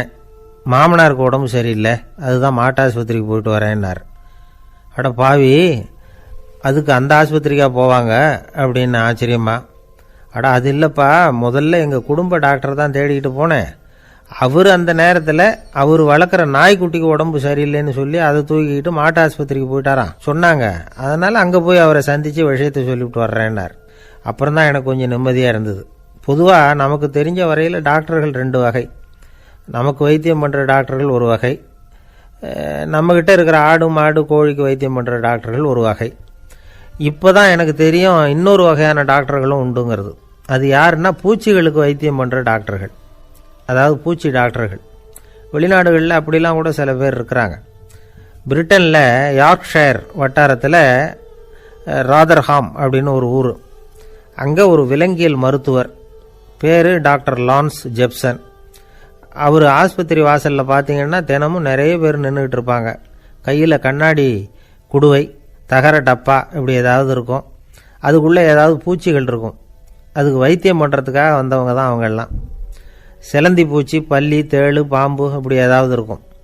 பொழுதுபோக்காக சில பேர் நாய், பூனை, கிளி, மைனா, புறா இப்படி ஏதாவது வளர்க்குறாங்கல்ல, அது மாதிரி இப்போல்லாம் தேளு, பல்லி, பாம்பு, பூச்சி இதையெல்லாம் வளர்க்க ஆரம்பிச்சிட்டாங்களாம். இது ஒரு புது ஃபேஷன். இப்போ கூண்டுக்குள்ளே டப்பாக்குள்ளே போட்டு வளர்க்குறது, அதுக்கு ஏதாவது நோய் வந்துட்டுதுன்னா வைத்தியம் பண்ணுறதுக்கு டாக்டர்கிட்ட வந்துட வேண்டியது, இப்படி இந்த பழக்கம்லாம் நிறையா வந்துட்டுது. ரத்தம் உறிஞ்சிற அட்டைகள் கூட இவங்ககிட்ட வைத்தியத்துக்கு வருதான். சிலந்திகளில் செங்கால் சிலந்தின்னு ஒரு வகை. மத்திய அமெரிக்க காடுகளில் இது அதிகம். சிலந்திகள்லேயே ரொம்ப விலை உசந்தது இந்த ரகம்தான். கால்களில் சிவப்பு கோடுகள் இருக்கும். இந்த இனம் இப்போ குறைஞ்சிக்கிட்டே வர்றதுனால சர்வதேச விதிகளின்படி இவற்றின் ஏற்றுமதி இறக்குமதிக்கு தடை விதிக்கப்பட்டிருக்குது. அதனால் இதை வளர்க்குறவங்க வீட்டுக்குள்ளேயே இனவிருத்தி மூலமாக பெருக்கி விற்பனை பண்ணிட்டு வராங்களாம். அந்த வகை சிலந்திகள் தான் இப்போ வைத்தியத்துக்கு அதிகமாக வருதான். சரி, இதுக்கெல்லாம் எப்படி வைத்தியம் பண்ணுறாங்க? முதல்ல அதை குளிர்பதன பெட்டியின் வழுவழுப்பான சுவரில் விட்ட உடனே அதெல்லாம் மெதுவாக இறங்கி வரும். அப்போ அதன் நோயை கண்டுபிடிக்கிறது சுலபம். அப்புறம் அதுக்கு கிருமிகளை கொல்லக்கூடிய மருந்துகளையோ வலி நிவாரண மருந்துகளையோ கொடுப்பாங்க.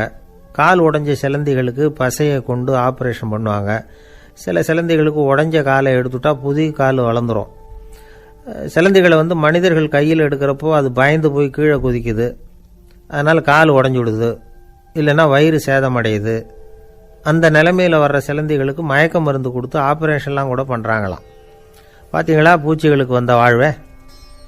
நம்ம ஊர்லேயும் வீடுகளில் பூச்சிகள் வளர்க்குறது உண்டு. ஒருத்தர் வந்தார், எனக்கு 3000 கரப்பாம்பூச்சி அவசரமாக தேவைப்படுது, எங்கே கிடைக்கும்னு கேட்டார். கரப்பாம்பூச்சியா? அது என்னத்துக்குன்னு கேட்டோம். அது வேறு ஒன்றும் இல்லை, நான் குடியிருக்கிற வாடகை வீட்டை காலி பண்ண போகிறேன். வீட்டு சொந்தக்காரர் என்ன சொல்கிறாருன்னா, இந்த வீட்டுக்கு நான் குடி வந்தப்போ எப்படி இருந்ததோ அதே நிலைமையில் விட்டுட்டு போகணும்னு வீட்டுக்காரர் சொல்லியிருக்கிறார், அதனால தான் கேட்டேன் அப்படின்னார். ஒரு தந்தை தன்னோட பிள்ளைய ரொம்ப தைரியசாலியாக வளர்க்கணும்னு ஆசைப்பட்டார். அதுக்காக அவனை கூப்பிட்டு உட்கார வச்சு இப்படி உபதேசம் பண்ணார். இதை பாருப்பா, நான் உன்னாட்டம் இருக்கிறப்போலாம் எதுக்கும் பயப்பட மாட்டேன், ரொம்ப துணிச்சலாக இருப்பேன். ஒரு நாள் ஒரு அப்பாவி எலிய ஒரு பூனை துரத்திட்டு ஓடிச்சு. நான் உடனே என்ன செஞ்சேன் தெரியுமா? அந்த பூனையை பிடிச்சேன், அது வாலில் ஒரு பட்டாசு சரத்தை கட்டினேன், கொளுத்தி விட்டேன். படபடன்னு வெடிக்க ஆரம்பிச்சுட்டுது. அது துள்ளிக்கிட்டு அங்கேயும் இங்கேயும் ஓடி இருக்கு பாரு ஓட்டம், ரொம்ப தமாஷு அப்படின்னார் அப்பா. இப்படி சொல்லிவிட்டு பையனை பார்த்து, இதை கேட்கறதுக்கு உனக்கும் துணிச்சல் வருதா? நான் என்னுடைய செயலை நீ கேட்குறப்போ உனக்கு துணிச்சல் வருதா அப்படின்னு கேட்டார். வருதுன்னா பையன். எப்படின்னா அப்படிங்கிற விவரத்தையும் சொன்னான் அவன். அதாவது எலியை விரட்டினத்துக்காக பூனை வாலில் பட்டாசு கொளுத்துனீங்க நீங்கள், பூனையை விரட்டினத்துக்காக உங்கள் கழுத்தில் பட்டாசு சரத்தை மாட்டினா என்னென்னு தோணுது எனக்கு அப்படின்னா பையன். பையனோட துணிச்சல் அப்பாவே நடுங்க வச்சுட்டுது. அது சரி, ஒரு அப்பா பிள்ளைக்கு இப்படியா உபதேசம் பண்ணுறது? எல்லாருக்கிட்டையும் அன்பாக பழகிறது எப்படி அப்படின்னு சொல்லி கொடுக்கணும். பிஞ்சு உள்ளங்களில் நஞ்சை தூவலாமா? ஒரு நாள் விநாயகர் ஒரு பூனையோடு விளையாடிக்கிட்டு இருந்தாராம். அப்படி ஆசையாக விளையாடிக்கிட்டு இருந்தப்போ அவரோட கை நகம் தவறுதெல்லாம் பூனையோட முகத்தில் பட்டுட்டு தான். அது ஒரு சின்ன கீரலை உண்டாகி விட்டுது. அப்பா அவர் அதை ஒரு பெருசாக நினைக்கல. கொஞ்ச நேரத்துக்கு அப்புறம் விநாயகர் வீட்டுக்கு வந்தார். அவங்க அம்மா பார்வதி தேவியை பார்த்தார். பார்வதி தேவி கன்னத்தில் விரலால் கீறினது மாதிரி ஒரு அடையாளம் இருந்தது. விநாயகருக்கு அதிர்ச்சி, ஆச்சரியம். நம்ம அம்மா இந்த உலகத்துக்கே தாயார், அப்பேற்பட்ட அவங்க முகத்திலேயே கீரலை உண்டாக்கக்கூடியவங்க யாராக இருக்க முடியும் அப்படின்னு யோசனை பண்ணார். தாயே, உன்னுடைய கன்னத்தில் இந்த வடு எப்படிம்மா ஏற்பட்டதுன்னு கேட்டார். குழந்தாய், இது நீ செஞ்ச காரியம்தான்ப்பா, உன்னுடைய கை நகம் கீறினதுனால ஏற்பட்ட வடு தான் இது அப்படின்னாங்க அவங்க. விநாயகர் திடுக்கிட்டு போட்டார். எப்படிம்மா அது? நான் எந்த காலத்துலேயும் ஒன்று அப்படி கீறினதாக எனக்கு நினைவு இல்லையே அப்படின்னார். இன்னைக்கு காலையில் ஒரு பூனையை கீறினதை நீ மறந்துட்டியா அப்படின்னாங்க அந்த அம்மா. விநாயகர் திகைச்சு போய் நின்னார். பார்வதி தேவி சொன்னாங்க, இதை பார்ப்பா, இந்த உலகத்தில் இருக்கக்கூடிய எல்லா உயிர்கள்லேயும் நான் இருக்கிறேன், நான் தான் இந்த உலகமாக ஆகியிருக்கிறேன். ஆகையினால நீ யாரை துன்புறுத்தினாலும் அது உண்மையிலேயே என்ன துன்புறுத்தினதாக தான் முடியும் அப்படின்னாங்க. விநாயகர் மனசுக்குள்ளே ஒரு வெளிச்சம் ஏற்பட்டு தான். அதுக்கப்புறம் அவர் யாரையுமே கல்யாணம் பண்ணிக்காததுக்கு அதுதான் காரணமா. இந்த உலகத்தில் எல்லாரையும், இங்கே இருக்கிற எல்லாத்தையும் தாயின் வடிவமாக அவர் பார்க்க ஆரம்பிச்சிட்டாராம். குருதேவர் ராமகிருஷ்ணர் இந்த கதையை எடுத்து சொல்லியிருக்கிறார். நபிகள் நாயகம் ஒரு தடவை ஒரு நாற்காலியில் உட்காந்து என்னமோ யோசனை பண்ணிட்டு இருந்திருக்கிறார். அப்போ அவரோட உடையில் ஒரு கீழ்ப்பகுதி தரையில் படிஞ்சு கிடந்திருக்குது. அங்கே விளையாடிக்கிட்டு இருந்த ஒரு பூனை அது மேலே படுத்து தூங்கி போச்சு. தொழுகை செய்ய வேண்டிய நேரம் வந்துட்டது. நபிகள் நாயகம் எழுந்திருக்க பார்த்தார். அப்போ தான் பூனை தன்னோட உடை மேலே படுத்து தூங்கிட்டு இருக்கிறது கண்ணில் படுது. பூனையோட தூக்கத்தை கலைக்க விரும்பல அவர். தன்னுடைய சகோதரியை கூப்பிட்டார். ஒரு கத்திரிக்கோல் எடுத்துகிட்டு வர சொன்னார். பூனை படுத்திருந்த உடைப்பகுதி மட்டும் இருக்குல்ல, அதை மட்டும் அதோட கத்திரிச்சு விட்டுட்டு அதுக்கப்புறம் அவர் எழுந்திரிச்சு தொழுகைக்கு போனாராம். அதாவது பிற உயிர்கள்கிட்ட எப்படி அன்பு காட்டணுங்கிறத பெரியவங்க எவ்வளவோ விதத்தில் நமக்கு எடுத்து காட்டியிருக்கிறாங்க. இருந்தாலும் எத்தனை பேர் மனசில் அதெல்லாம் உரைச்சிருக்குது. நாமளும் நம்ம ட்ரெஸ்ஸு மேலே ஒரு பூனை படுத்திருந்தா ஒரு கத்திரிக்கோலை தான் தேடுவோம், எடுத்துகிட்டு வர சொல்லுவோம். துணியை வெட்டுறதுக்கு பதிலாக இல்லை அதோட வாழை வெட்டினா என்ன அப்படின்னு தோணும். ஒரு ஆள் ரொம்ப பிரியமாக ஒரு பூனையை ஆற்றுல குளிப்பாட்டிக்கிட்டு இருந்தானா. எப்படி? அந்த பூனையை ஆற்று தண்ணியில் அமுக்கி அமுக்கி குளிப்பாட்டிக்கிட்டு இருக்கிறான். அந்த வழியாக போன பெரியவர் ஒருத்தர் இதை பார்த்தார். இதை பார்ப்பா, பூனையை அது மாதிரி ஆற்று தண்ணியில் அமுக்கி குளிப்பாட்டாத, மூச்சு திணறி செத்து போடும் அப்படின்னு அட்வைஸ் பண்ணார். நீ போய் அவன் வேலையை பார்த்துக்கிட்டு, எனக்கு எல்லாம் தெரியும்னா இவன். சரின்னு அவர் போயிட்டார். கொஞ்ச நேரம் கழித்து அவரே அந்த வழியாக திரும்பி வந்துக்கிட்டு இருந்தார். ஆற்றுல பூனையை குளிப்பாட்டிக்கிட்டு இருந்தவன் அழுதுட்டு உட்காந்துருக்கிறான். பக்கத்தில் அந்த பூனை செத்து கிடக்குது. இதை பார்த்தார் பெரியவர். நான் தான் அப்போவே சொன்னேனே அந்த பூனையை ஆற்றுல நினைக்காதேன்னு, அதை கேட்டிருந்தா அப்படி ஆயிருக்குமா அப்படின்னார். அந்த ஆள் கோபமாக இவரை முறைச்சி பார்த்தான். அட போய்யா, இந்த பூனை ஆற்றுல குளித்ததுனால ஒன்றும் செத்து போகல, குளித்ததுக்கு அப்புறம் அதோட உடம்பு ஈரமாக இருக்குதுன்னு அதை புழிஞ்சேன், அதனால தான் இப்படி ஆயிட்டுது அப்படின்னு நானாம். உலகத்தில் எது எதுக்கும் ஆராய்ச்சி கூடங்கள் இருக்குதுல்ல, அது மாதிரி தூக்கத்தை பற்றி ஆராய்ச்சி பண்ணுறதுக்கு ஒரு ஆராய்ச்சி கூடம் இருக்குது. அப்படி ஆராய்ச்சி பண்ணணும்னா அதுக்கு மூழ்கிக்கிட்டு இருக்கணும்ல. அதனால தான் அந்த ஆராய்ச்சி கூடம் இங்கே இல்லை. அமெரிக்காவில் பாஸ்டன் பல்கலைக்கழக மருத்துவமனையில் அது இருக்குது. அங்கே தூக்கத்தை பற்றி பலவிதமான ஆராய்ச்சிகள் பண்ணிகிட்டு இருக்கிறாங்க. அந்த ஆராய்ச்சி கூடத்தில் இயக்குனராக இருக்கிற ஒரு நிபுணர் அவர் என்ன சொல்கிறார் தெரியுமா? உங்களுக்கு தூக்கம் வரலையா, நீங்கள் நல்லா தூங்கிறதுக்கு தாராளமாக சில யோசனைகளை என்னால் சொல்ல முடியும் அப்படிங்கிறார். யோசனை தானே, காசா பணமாக கேட்டு வச்சுக்கலாமே. உணவு, மனநிலை, தூங்கும் இடத்தோட சூழ்நிலை, படுக்கைக்கு செல்கிறப்போ உள்ள பழக்க வழக்கங்கள், இது காரணமாக ஒருத்தருக்கு தூக்கம் வராமல் போகலாம். தூக்கம் வராததுக்கு இதுதான் காரணம்னா அதையெல்லாம் சுலபமாக கட்டுப்படுத்தலாங்கிறார் அவர். தூக்கத்தை வரவழைக்கக்கூடிய ஒரு நல்ல மருந்து உடற்பயிற்சி. ஆனால் ஒன்று, படுக்க போகிற நேரத்தில் இது மாதிரி உடற்பயிற்சிகள் எல்லாம் செய்யக்கூடாது. கொஞ்சம் முன்னாடி பகல்லையே இந்த பயிற்சிகளை செய்கிறது நல்லது. தூக்கம் வராமல் அவதிப்படுறவங்க பிற்பகல் நேரங்களில் காஃபி, டீ இது மாதிரி பானங்களை சாப்பிடக்கூடாது. மது அருந்துறது கூட தூக்கத்தை பாதிக்கும். வெது வெதுப்பான நீரில் குளிக்கிறது, தியானத்தில் ஈடுபடுறது, ஓய்வாக இருக்கிறது, படுக்கிறது, அதாவது படுக்கிறதுக்கு முன்னாடி ஒரு குவளை பால் சாப்பிட்றது, இதெல்லாம் தூக்கத்தை வரவழைக்கிறது ரொம்ப உதவியாக இருக்கும். இன்னொரு விஷயம் என்னென்னா, தூங்கி ஆகணுமேங்கிற கவலை வேண்டியதில்லை. அப்படி நினச்சி கவலைப்படுறதை விட்டுடணும். தூக்கம் வரலையா, உடனே படுக்கையை விட்டு எழுந்திருக்க வேண்டியது. வெளியில் வாங்க, வேறு ஏதாவது வேலையில் ஈடுபடுங்க, கொஞ்சம் நேரம் உலாவுங்க, அல்லது ஏதாவது ஒரு புஸ்தகத்தை எடுத்து படிங்க. களைப்பு ஏற்பட்டால் மறுபடியும் படுக்கைக்கு போங்க, தூக்கம் தானே வந்துடும். ஒரு விஷயத்தை மட்டும் நல்லா ஞாபகத்தில் வச்சுக்கணும். படுக்கைக்கு போகிறப்போ உங்கள் மற்ற எல்லா பிரச்சனைகளையும் மறந்துடணும். அது எப்படி சார் முடியும்? அந்த நேரம் தானே எல்லா பிரச்சனையும் வரிசையாக ஞாபகத்துக்கு வருது அப்படின்னு நாம் நினைக்கலாம். ஆனால் பழக்கத்தில் அதை நாம் மாற்றிக்க முடியும். கொஞ்சம் முயற்சி பண்ணணும், அவ்வளோதான். இது எல்லாமே ஆராய்ச்சி பண்ணி பார்த்துட்டு அந்த நிபுணர் சொல்கிற கருத்து தான். இன்னொரு விஷயமும் அவர் சொல்கிறார். அது என்னென்னா, உடல் கோளாறு காரணமாக தூக்கம் வராமல் அவதிப்படுறவங்களுக்கெல்லாம் இந்த யோசனைகள் சரியாக வராது அப்படிங்கிறார். அதுக்கெல்லாம் மருத்துவ சிகிச்சை கொடுத்து தான் சரி பண்ணணும். சில பேருக்கு நடு ராத்திரியில் மூச்சு திணறல் ஏற்பட்டு தூக்கம் வராமல் போயிடும். ஊரெல்லாம் தூங்குறப்போ தான் மட்டும் தூங்காமல் மூழ்கிட்டு இருக்கிறது, ஊரெல்லாம் மூழ்கிட்டு இருக்கிறப்போ தான் மட்டும் தூங்குறது, இது மாதிரி கோளாறுகளால் சில பேர் பாதிக்கப்படலாம். காலு தசை முறுக்கிக்கிறதுனால சில பேருக்கு அடிக்கடி விழிப்பு வரலாம். மன அழற்சி காரணமாக சில பேருக்கு தூக்கம் வராது. இது மாதிரி கோளாறுகளுக்கெல்லாம் அதுக்கு தகுந்த மாதிரி சிகிச்சை கொடுத்து தான் சரி பண்ண வேண்டியிருக்கும். எந்த கோளாறும் இல்லாமல் தூக்கம் வரலைன்னா ஆரம்பத்தில் சொன்ன முறைகளை கடைப்பிடிச்சு பார்க்கலாம். தூக்கம் வந்ததுன்னா யோசனை சொன்ன அந்த நிபுணருக்கு நன்றி சொல்லலாம். ஒருத்தர், ஏன் சார் பஸ்ஸில் தூங்குறது கெட்ட பழக்கமானு கேட்டார். இல்லையே, நான் கூட பஸ்ஸில் போகிறப்ப தூங்கிட்டு தானே போவேன் அப்படின்னார் இன்னொருத்தர். அப்புறம் ஏன் என்ன டிரைவர் வேலை வேணாம்னு வீட்டுக்கு அனுப்பி வச்சுட்டாங்க அப்படின்னாராம் அவர். ஒருத்தரை பார்த்து உன்னுடைய நண்பர்கள் யார் அப்படின்னு ஒரு கேள்வி கேட்டு பாருங்க. கொஞ்சம் யோசித்து பதில் சொல்லுவாங்க. அவங்கக்கிட்டேயே உன்னுடைய எதிரிகள் யார் அப்படின்னு கேளுங்க, கடகடன்னு ஒப்பிச்சிருவாங்க. நம்ம மனசு இருக்க அது எப்படின்னா, நம்ம நண்பர்களை விட எதிரிகளை அது நல்லா ஞாபகத்தில் வச்சுக்கும். இது ஒரு ஆச்சரியமான உண்மை. உங்களால் நண்பர்களை மறந்துட முடியும், ஆனால் எதிரிகளை மறந்துட முடியாது. இது ஒரு வேடிக்கையான நிலைமை தான். அழகான தருணங்களை நாம் ஏன் மறந்துடுறோம்? இது இயற்கை. ஏன்னா நம்ம மனசு மலர்களை கவனிக்கிறதில்ல, அதில் இருக்கிற முள்ளை தான் கவனிக்குது. தன்னை காயப்படுத்துகிற எதையும் அது உடனே கண்டுகொள்ளுது. ஒரு தெளிந்த சிந்தனை உடைய மனசு மிக அழகாக உள்ள எல்லாத்தையும் கவனிக்கும். அது நன்றியுடன் உணரக்கூடிய எல்லாத்தையும் பார்த்து குறிச்சிக்கும். இப்படிப்பட்டவங்க வாழ்க்கை இயல்பாகவே நல்லா அமையும். அது ரொம்ப அபூர்வம். மனசில் உள்ள ஒரு சிறிய அமைப்பை மாற்றுவதை பொறுத்து தான் இந்த விஷயம் அப்படிங்கிறார் ஓஷோ. ஒரு யூத கோவில் இருந்து தான், அது யூதர்களின் மடமாகவும் இருந்தது. அங்கே ஒரு தலைமை குரு, அவர் ரொம்ப கண்டிப்பானவர். அந்த கோவிலை ஒட்டி ஒரு தோட்டம். ஒரு நாள் காலையில் அந்த தோட்டத்தில் 2 இளம் யூதர்கள் நடந்து போய்கிட்டு இருக்கிறாங்க.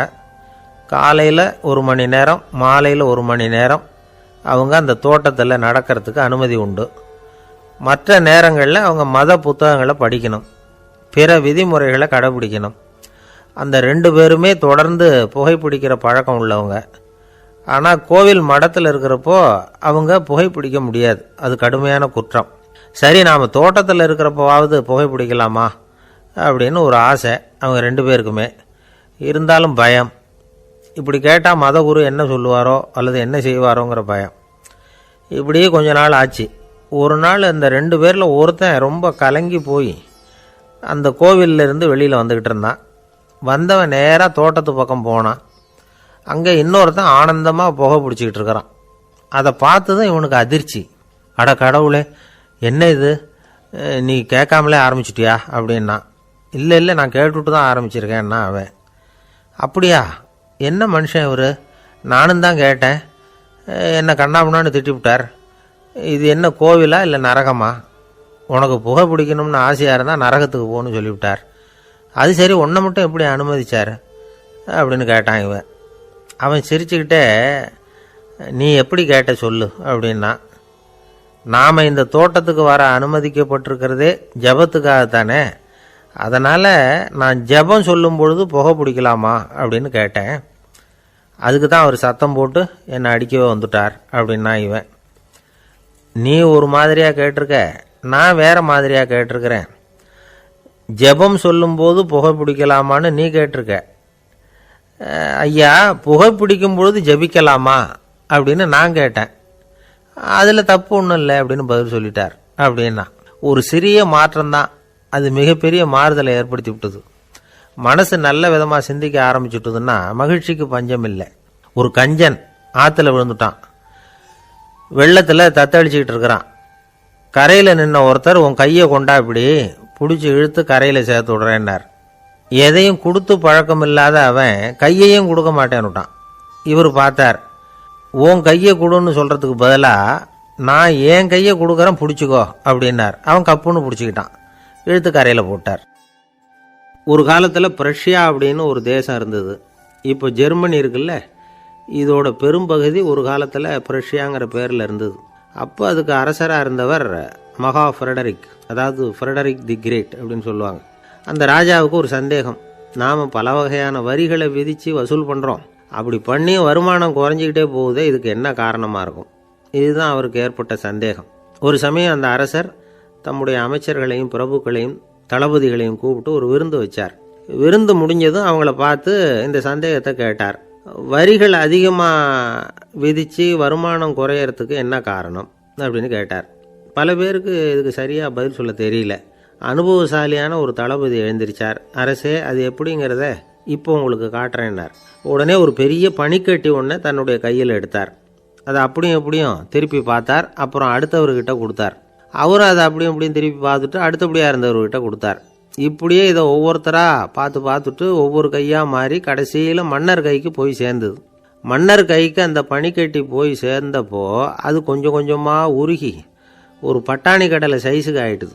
மன்னர் யோசனை பண்ணார், வரி அதிகமாக போட்டாலும் வந்து சேர்றது குறைவாக இருக்கிறதுக்கு என்ன காரணம் அப்படிங்கிறது அவருக்கு புரிஞ்சு போச்சு. காலம்தான் மாறிட்டு இருக்கே தவிர இந்த கையூட்டு வாங்குற பழக்கம் மாறினதாக தெரியல. இன்னொரு ராஜா இருந்தார். அவர் தன்னுடைய ராஜாங்கத்தில் லஞ்ச ஊழலே சுத்தமாக இருக்கக்கூடாது அப்படின்னு நினச்சார். அவர்கிட்ட பல்வேறு துறைகளுக்கும் பொறுப்பாக இருந்த பல பேரும் ரொம்ப சுத்தமாகவும் நேர்மையாகவும் இருந்தாங்க. ஒரே ஒருத்தர் மட்டும் எல்லார்கிட்டையும் லஞ்சம் வாங்கிட்டே இருந்தார். அவரை வேறு வேறு துறைகளுக்கு மாற்றி பார்த்தாரு. அந்த ராஜா என்னென்னமோ பண்ணி பார்க்குறாரு. எந்த வேலையை கொடுத்தாலும் அதுலேயும் லஞ்சம் வாங்கிறதுக்கு ஒரு வழியை உண்டு பண்ணிக்குவார் அந்த ஆள். ராஜாவுக்கு இது ஒரு பெரிய தலைவலியாக போட்டுது. இவர் என்ன பண்ணுறது, இவருக்கு என்ன வேலையை கொடுக்கறது, கொஞ்சம் கூட லஞ்சம் வாங்கிறதுக்கு சான்ஸே இல்லாத ஒரு வேலையை கொடுக்கணும் அப்படின்னு திட்டம் போட்டார். ஒரு நாள் அவருக்கு அந்த உத்தரவும் போட்டுட்டார். அதாவது அவருக்கு என்ன வேலைன்னா, கடற்கரையில் தான் அவருக்கு ஆஃபீஸ். அங்கேயே இருந்துக்க வேண்டியது. தினமும் எத்தனை கடல் அலை கரையில் வந்து மோதுது அப்படிங்கிறத கணக்கு எடுத்து ராஜாவுக்கு தெரிவிக்க வேண்டியது. இதுதான் அவருக்கு வேலை. பேசாமல் அலையை எண்ணிட்டு உட்காந்துருக்கிட்டோம், அப்போவாவது அவர் லஞ்சம் வாங்குகிற சந்தர்ப்பம் இல்லாமல் போயிடும் அவருக்கு அப்படின்னு நினச்சார் ராஜா. இந்த ஆள் கடற்கரைக்கு போய் டியூட்டியில் ஜாயின் பண்ணிக்கிட்டார். ஒரே மாதத்தில் அங்கே சொந்தமாக ஒரு பிரம்மாண்டமான மாளிகை கட்டி விட்டார். ராஜாவுக்கு இது பெரிய ஆச்சரியமாக போச்சு. அலையை என்ற வேலையில் அந்த ஆள் எப்படி பணம் சம்பாதிச்சார் அப்படின்னு விசாரித்து பார்த்தார் அக்கம் பக்கத்தில். அந்த ஆள் என்ன பண்ணியிருக்கிறாருன்னா, கடற்கரையில் போய் பொறுப்பை ஏற்றுக்கிட்ட உடனே அங்கே இருந்த மீனவர்கள்கிட்ட எல்லாம் இந்த கரையில் வந்து ஒரு நாளில் வந்து மோதுற அலைகள் எத்தனை அப்படின்னு கேட்டிருக்காரு. அது எப்படிங்க தெரியும்னு இருக்காங்க அவங்க. தினமும் அந்த எண்ணிக்கை தெரியணும். நம்ம ராஜாவுக்கு தினமும் அறிக்கை அனுப்பணும், டெய்லி ரிப்போர்ட்டு. தவறுனா நீங்கள் இந்த கடலில் போய் மீன் பிடிக்கிறதுக்கு ராஜாவோட அனுமதி கிடைக்காது அப்படின்ட்டுருக்காரு. உடனே மீனவர்கள்லாம் பயந்து போட்டாங்க. கடலுக்கு போகிறதுக்கு அனுமதி இல்லைன்னா பட்டினி கிடக்கிறது மாதிரி ஆகிடுமே. மெதுவாக அந்த ஆளுகிட்ட போனாங்க. காதோட காதாக சொன்னாங்க, ஐயா, எங்களால் வந்து கடல் அலையை வந்து எண்ண முடியாது. தினமும் எங்களால் முடிஞ்சதை உங்களுக்கு பணமாக கொடுத்துட்றோம். நீங்கள் தான் ராஜா கிட்ட சிபாரிசு பண்ணி நாங்கள் தொடர்ந்து மீன் பிடிக்கிறதுக்கு அனுமதி வாங்கி கொடுக்கணும் அப்படின்னு வேண்டிக்கிட்டாங்க. பணம் தினமும் வந்து சேர ஆரம்பிச்சுட்டுது. பதவியில் மற்ற பதவியோட இந்த பதவி எவ்வளவோ மேல் அப்படின்னு நினச்சிட்டான் அந்த ஆள். அது மட்டும் இல்லை, தயவு பண்ணி என்னை இந்த இடத்த விட்டு மாற்றி விடாதீங்க சார் அப்படின்னு வேற கேட்க ஆரம்பிச்சிட்டானா. எனக்கு இது மட்டும்தான் சார் தெரியும், இதை தவிர வேறு எதுவும் தெரியாது அப்படின்னு சொல்லிக்கிட்டே காலம் தள்ளுறவங்க ரொம்ப பேர். அவங்கெல்லாம் கஷ்டப்பட வேண்டியிருக்கும். ஒருத்தர் தன்னுடைய தொழிலில் ரொம்ப கெட்டிக்காரராக இருக்கலாம். அதுக்காக எப்பவும் அதே ஞாபகத்தில் இருந்துக்கிட்டு உலகியல் அறிவு இல்லாமல் இருந்துடக்கூடாது. அது ஆபத்து. இதுக்காக நம்ம தாத்தா பாட்டிலாம் ஒரு கதை சொல்லுவாங்களே, கேள்விப்பட்டிருக்கீங்களா? ஒரு சமயம் ஒரு 4 பேர் சேர்ந்து வெளியூருக்கு பிரயாணம் போனாங்களாம். அந்த 4 பேர் எப்படி தெரியுமா? ஒருத்தர் வந்து வேதாந்தி, இன்னொருத்தர் சங்கீத வித்வான், 3வது ஆள் வைத்தியர், 4வது ஆள் ஜோசியர். இவங்க 4 பேரும் நண்பர்கள். அதனால் சேர்ந்து புறப்பட்டாங்க. வழியில் ஒரு ஊரில் தங்கினாங்க. இருட்டி போச்சு. அதனால் இன்றைக்கி ராத்திரி இங்கேயே தங்கி இருந்துட்டு நாளைக்கு புறப்படலாம் அப்படின்னு தீர்மானம் பண்ணாங்க. சாப்பாட்டுக்கு என்ன பண்ணுறது? அங்கேயே கடத்தெருவுக்கு போய் சாமான்லாம் வாங்கியாந்து சமைச்சு சாப்பிட்லாம்னு முடிவு பண்ணாங்க. 4 பேர் இருக்கிறதுனால ஆளுக்கு ஒரு காரியமாக செய்யலாம் அப்படின்னு வேலையை பிரிச்சுக்கிட்டாங்க. வைத்தியர் வந்து கரிகாய் வாங்க போனார், வேதாந்தி வந்து எண்ணெய் வாங்க போனார், ஜோசியர் வந்து பலசரக்கு வாங்க போனார், சங்கீத வித்வானுக்கு சமைக்கிற வேலை. எல்லாம் சரி, ஆனால் நடந்தது என்ன தெரியுமா? கடைத்தெருவுக்கு காய்கறி வாங்க போனார்ல வைத்தியர், அங்கே போய் மார்க்கெட்டில் பார்த்தார். ஒவ்வொரு கறிகாயாக எடுத்து பார்த்தார். இது பித்தம், உடம்புக்கு ஒத்துக்காது, இது வாயு, உடம்புக்கு ஒத்துக்காது அப்படின்னு ஒவ்வொன்றா தள்ளினார். கடைசியில் ஒன்றுமே தேரல, வெறுங்கையோடு திரும்பி வந்துக்கிட்டு இருக்கிறார். எண்ணெய் வாங்க போனார் வேதாந்தி, அவர் ஒரு தொன்னையில் எண்ணெயை வாங்கினார். பேசாமல் அதை எடுத்துகிட்டு வர வேண்டியது தானே, முடியல. அவருடைய வேதாந்த மூளை சிந்திக்க ஆரம்பிச்சுட்டுது. இந்த தொன்னைக்கு எண்ணெய் ஆதாரமா அல்லது எண்ணெய்க்கு தொன்னை ஆதாரமா அப்படிங்கிற ஆராய்ச்சியில் இறங்கினார். என்னாச்சு தெரியுமா? அப்படி கவுத்து பார்த்தார். வாங்கின எண்ணெய் பூராவையும் வழியில் கொட்டிவிட்டு வெறும் தொன்னையோடு வந்து சேர்ந்தார். பலசரக்கு வாங்க போனார் ஜோசியர், அவர் ஒரு வழியில் பார்த்தாரு. வழியில் வந்தவங்களெல்லாம் அங்கங்கே ஒரு மரத்தடியில் உட்கார வச்சு அவங்களுக்கெல்லாம் ஆர்வம் சொல்ல ஆரம்பிச்சிட்டார். அப்படி ஒவ்வொருத்தராக சொல்லி முடிச்சுட்டு கடத்தருக்கு போய் சேர்ந்தார். இவர் அங்கே போய் சேர்றதுக்குள்ளே ரொம்ப நேரம் ஆகிட்டுது. கடையெல்லாம் பூட்டி விட்டு போயிட்டாங்க. என்ன செய்கிறது? அவரும் வெறுங்கையோட திரும்பி வந்து சேர்ந்தார். சரி, இவங்க கதை தான் இப்படி ஆச்சு. அங்கே சமைக்கிறதுக்காக உட்காந்துருந்தார் சங்கீத வித்வான், அவர் கதை என்னாச்சு தெரியுமா? அங்கே அவர் அடுப்பை பற்ற வச்சு ஒலையை கொதிக்க வச்சார். அதாவது ஒரு பானையில் தண்ணியை ஊற்றி அடுப்பில் வச்சார். அது கொதிக்க ஆரம்பிச்சிது. தண்ணி கொதிக்கிற சத்தம் இருக்குதுல்ல, அது இவருக்கு தாளம் போடுறது மாதிரி இருந்தது. ஒரே குஷி, பாட ஆரம்பிச்சிட்டார். பாடிக்கிட்டே உற்சாகமாக கையில் இருந்த கரண்டியால் அந்த பானையில் தட்டினார், தாளம் போடுறதா நினச்சிக்கிட்டு. அவ்வளவுதான், பானை பட்டுன்னு உடஞ்சி போச்சு. தலையில் கையை வச்சுக்கிட்டு அவரும் உட்காந்துட்டார். எந்த தொழில் தெரிஞ்சாலும் சரி, அதை புத்திசாலித்தனமாக பயன்படுத்த தெரியலன்னா ஆபத்து தான். அதுக்காக தான் இந்த கதை. ஒரு பஸ்ஸு டிரைவர் ரொம்ப கெட்டிக்காரரு. பஸ்ஸை ரொம்ப திறமையாக ஆபத்து இல்லாமல் ஓட்டினதுக்காக பரிசுலாம் வாங்கினவர். அவரே ஒரு படகு ஓட்டுறதுக்காக அழைச்சிட்டு போயிருக்கிறாங்க, மோட்டார் படகு. அதையும் ரொம்ப திறமையாக தான் ஓட்டிகிட்டு போயிருக்கிறாரு. நடுக்கடலில் போனதும் படகு நின்று போச்சு. மோட்டாரில் ஏதோ கோளாறு. என்ன செய்யலாம் அப்படின்னு அந்த டிரைவரை கேட்டிருக்கிறாங்க படகுல இருந்தவங்கெல்லாம். அப்போ அவர் சொன்னாராம், கவலைப்படாதீங்க, ஒன்றும் பிரச்சனை இல்லை, எல்லாரும் கொஞ்சம் கீழே இறங்கி பின்னாடி தள்ளுங்க, மோட்டார் ஸ்டார்ட் ஆகிடும் அப்படின்னாராம். ஒரு ஊரில் ஒரு இளைஞன் இருந்தான். ஒரு நாள் அவன் ஒரு குருவை தேடிக்கிட்டு புறப்பட்டான். ஊரை விட்டு வெளியில் போனான். போகிற வழியில் ஒரு காடு. அந்த காட்டில் ஒரு மரத்தடியில் ஒரு பெரியவர் உட்காந்துருக்கிறார். அமைதியாக மௌனமாக அவர் அமர்ந்திருக்கிறார். இந்த பெரியவரை விசாரிக்கலாம், குருவை தேடி கண்டுபிடிக்கிறதுக்கு இவர் ஏதாவது ஒரு வழி சொல்லி கொடுப்பார் அப்படின்னு நினச்சிக்கிட்டு அவரை நெருங்கினான். ஐயா, எனக்கு ஒரு குரு தேவை, எங்கே கிடைப்பார், அவரை எப்படி அடையாளம் கண்டுபிடிக்கிறது, அதை பற்றி ஏதாவது விவரம் சொன்னீங்கன்னா நான் கண்டுபிடிச்சிக்குவேன் அப்படின்ட்டுருக்கான். பெரியவர் நிமிர்ந்து பார்த்தார். தம்பி, அது ரொம்ப சுலபம். அவர் வயசானவராக இருப்பார், என்னை விட சுமார் 30 வயசு அதிகமாக இருக்கும். அவர் ஒரு மரத்தடியில் தான் உட்காந்துருப்பார் அப்படின்ட்டுருக்கான். சரிங்க பெரியவரே, அது என்ன மாதிரியான மரம், எப்படி இருக்கும் அப்படின்னு கேட்டிருக்கான். பெரியவர் அந்த விவரங்களையும் சொல்லியிருக்கிறாரு. அது மட்டும் இல்லை, சந்திக்கிற நாள், நேரம், வினாடி முதற்கொண்டு எல்லா விவரங்களையும் துல்லியமாக சொன்னாராம். இவ்வளவு விவரங்களை இவரால் எப்படி சொல்ல முடியுது அப்படின்னு இவனுக்கு ஆச்சரியம். இருந்தாலும் அந்த பெரியவர் கடைசியாக ஒரு விவரம் சொன்னார். அது என்ன தெரியுமா, எப்படியும் நீ அவரை சந்திக்கிறதுக்கு ஒரு 30 வருஷம் ஆகும் அப்படின்னு சொல்லிவிட்டாராம். ரொம்ப நன்றிங்க பெரியவரே அப்படின்னு சொல்லிவிட்டு அந்த இளைஞன் புறப்பட்டுருக்கான். இப்போ அவனுக்கு குரு பற்றின விவரம் எல்லாம் கிடைச்சிட்டுது, சந்திக்கிற நேரமும் தெரிஞ்சுட்டுது. ஆனால் 30 வருஷம் அவரை தேடி அலைய வேண்டியிருக்குமே. அவன் தேட ஆரம்பித்தான். காடு மலை எல்லாம் சுற்றி அலைஞ்சான். பல வருஷங்கள் தேடினான், அழுத்து போயிட்டான். கடைசியில் அவனுக்கும் வயசாகிட்டுது. கடைசியில் தன்னுடைய சொந்த ஊருக்கே திரும்பி போய்கிட்டு இருந்தான். அங்கே ஒரு மரத்தடியில் அவன் தேடிக்கிட்டு இருந்த குருநாதர் கிடைச்சார். யார் அவருன்னா, 30 வருஷத்துக்கு முன்னாடி வழி சொல்லி கொடுத்தாருல அதே பெரியவர். அவருக்கு இப்போ 30 வயசு அதிகமாக இருந்தது. அதே மரம், அன்னைக்கு பெரியவர் சொன்ன அடையாளம் இப்போ பொருத்தமாக இருந்தது. இப்போ அந்த பெரியவர் சொன்னார், சரியாக வந்து சேர்ந்துட்டேன், வா, உனக்காக தான் நான் இவ்வளவு காலமும் காத்துக்கிட்டு இருந்தேன் அப்படின்னாரான். என்ன சொல்கிறீங்கன்னு இருக்கான். 30 வருஷத்துக்கு முன்னாடி என்கிட்ட வந்தியே, அப்போவே என் காலம் வந்து முடிஞ்சு போயிருந்தது. அப்போவே என்ன உனக்கு அடையாளம் தெரியல, அதனால் இவ்வளவு காலம் உனக்காக காத்துட்டு இருக்கும்படி ஆயிட்டுது அப்படின்னாராம்.